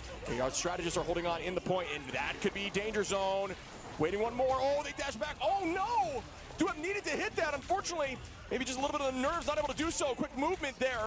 FMCL does have this rage. This rage could be massive. Dungeon, a ton of damage out, electing to find one. Duep on a Finale. Nami on a Piggy. Can they end this series now, folks? Will Ground Zero take this thing home? Out goes the drone. That's another pick on a Gargoyle. And that does it. Ground Zero gets their W and moves forward in this tournament without going to the loser side bracket. Absolutely insane, man. Ground Zero are them at the moment, coming back against everything, the odds, we're just against them, right? I mean, crazy. At the very end of the match, able to get it done with no time left on the clock, and these teams were so evenly matched. You talked about a shift back and forth, both sides just seemingly, you know, were just mirrored, right? It just felt like we were watching the exact same team play against each other, in Ground Zero making history right now. I mean, OCE region looks very damn good. Yeah, that was a very evenly matched setup there, almost a game 5. It honestly could have gone to game 5. Holding point 1 and then having that happen to you is definitely something that, you know, happens, but it's not necessarily like, you know, you don't expect anything like that. You have to play lights out, and they definitely did. Yeah, absolutely. Nice handshakes coming out as well for Ground Zero, and I'm sure a lot of respect for both teams, but that does not mean Reject is out yet, right? That just means Reject is sent down to the loser brackets. Ground Zero moves forward in that upper brackets into that the upper bracket semifinals, securing them top 5th through 6th at the bare minimum. We'll see how they continue moving forward. I mean, that's such a big upset, I feel like, but at the end of the day, Ground Zero is definitely a legit team. Absolutely. I mean, that was a ton of fun to watch. Just the back and forth on every single fight was exhausting but exhilarating. You know what I mean? Like, I felt like every single time I was looking at the feed, it was so red and blue. It was never one-sided for the most part. Numbers were dwindling to the final 2 on each team who needed to clutch up. We saw a lot of 1v1s, 2v1s, you know, 2v2s, 2v3s, just to try to force the point through. Getting held on point 1, getting down to OT on point 1 again, just goes to show you how close these teams were. But that was a ton of fun to watch, man. Oh, yeah, absolutely. Ground Zero. Congrats to them. I mean, I can't wait to see an interview with them. I mean, this is the first time we're going to talk to them on the broadcast, on the main stage, down there with Tetra, I believe. So, man, what a series that is. And was, and I want to see how they do in the upcoming matches. Yeah, I'm sure Liger's going to be stoked. One of our casters, definitely big fan, is, you know, from that region, and that's just how it is when you get to these tournaments where we pull in everybody all over the world, just supporting a region, and, you know, feeling very excited when you see some stuff happen. He's got to be stoked right now. What a win there for Ground Zero. Yeah, absolutely, and the Vanguard and Duep made a name for himself. Absolutely. Same thing with FMCL, and Yeah. The whole team across the board definitely standing out. Like, these guys are somebody you want to look at when you're looking at top-tier teams, top-tier players. And, you know, that's what happens when sometimes you underlook a region, for example, right? Maybe you're like, okay, we can underestimate Ground Zero. They're just from OCE, you know, who cares? But at the end of the day, they are a legit team. Yes. And, you know, both Korean teams have the chance to get eliminated in the lower bracket if Reject lose. So that would be crazy considering the dominance of Korea in hero shooters in the genre itself. Just goes to show you, like I said, paper-thin margins across the board. Nearly all of these games have been so close. There's just been no real walking for the most part. I mean, I cannot fathom. I mean, the thing is, like we talk about with this game is teams are still learning in scrims. They're still finding new compositions and such. So we may see something that's going to break through the meta. They've been holding until later in the tournament. Very cerebral game, and you consistently have to try to find ways to outsmart and outwit your opponent and hope they don't learn from it, or if they do, you know, it's going to turn into a new meta where you have to try to counter that. Like, very similar story. The reason I bring this up is when I think of triple on Vanguard, which we saw there on defense. Triple Vanguard strategist, although it's very strong to enable more fights. We now saw Moon Knight coming into play. We saw Magic on the side of Sentinels over in America, finding value into Vanguards like that. Very easy to land combos as Magic onto large bodies with big hitboxes that enable their playstyle more. So these heroes that maybe aren't always in the limelight are finding ways in through adaptation of the meta, and I think that is an insane state of the game. It just goes to show you how much this game has to offer. Oh yeah, this game has so much opportunity and so many heroes that we haven't even seen in the Ignite mid-season tournament, and I can't wait to see what's going to happen later on. I know we heard about some wacky compositions, but I feel like we haven't necessarily seen them just yet. That's the exciting part, is that this tournament is going to be so long, right, going until Sunday. So we will be here to witness all of the changes, all of the adaptations, because, I mean, as the tournament progresses, we see the top teams really adapt, especially in that ban phase, right? What we saw in each region. We saw the best teams that are not only just mechanically, but also in terms of drafting, how varied it can be potentially, especially in the later rounds, back and forth bans. So many different adaptations can come through. Yeah, I mean, we talk about the ban phase being a winning and losing state too. It's definitely part of the game. And both teams there were adapting bans, which I thought was strong. You talked about, you know, new compositions. You talked about these teams showing up. I mean, they were doing, you know, some more unique stuff in this tournament so far. We did see that Storm play. I like the Moon Knight stuff. Like, that stuff was more unique. I think as a compositional whole, the only major thing that's like meta-defining recently is that we saw that, you know, Jeff speed boost with Star-Lord spin. I think that's really unique. Stuff like that is just out of the box and kind of blows my mind. And seeing Jeff utilize ultimate, instead of trying to team wipe off point, it was more so a stagger. You would find the final person on the team, ult that person, and drive them back towards a corner, throw them, and wait as long as humanly possible before you get them KO'd. Stuff like that is it's so crazy to me to think about, that I love the potential of what we might see. I do think that both these teams utilize that Storm composition more than we've seen yet in the tournament. So they've opened something up. You know what I mean? The doors are open. Absolutely. I mean, we're going to see more teams like that, or like Envy, like with their player with Speederly being the one to play a lot of Storm, right?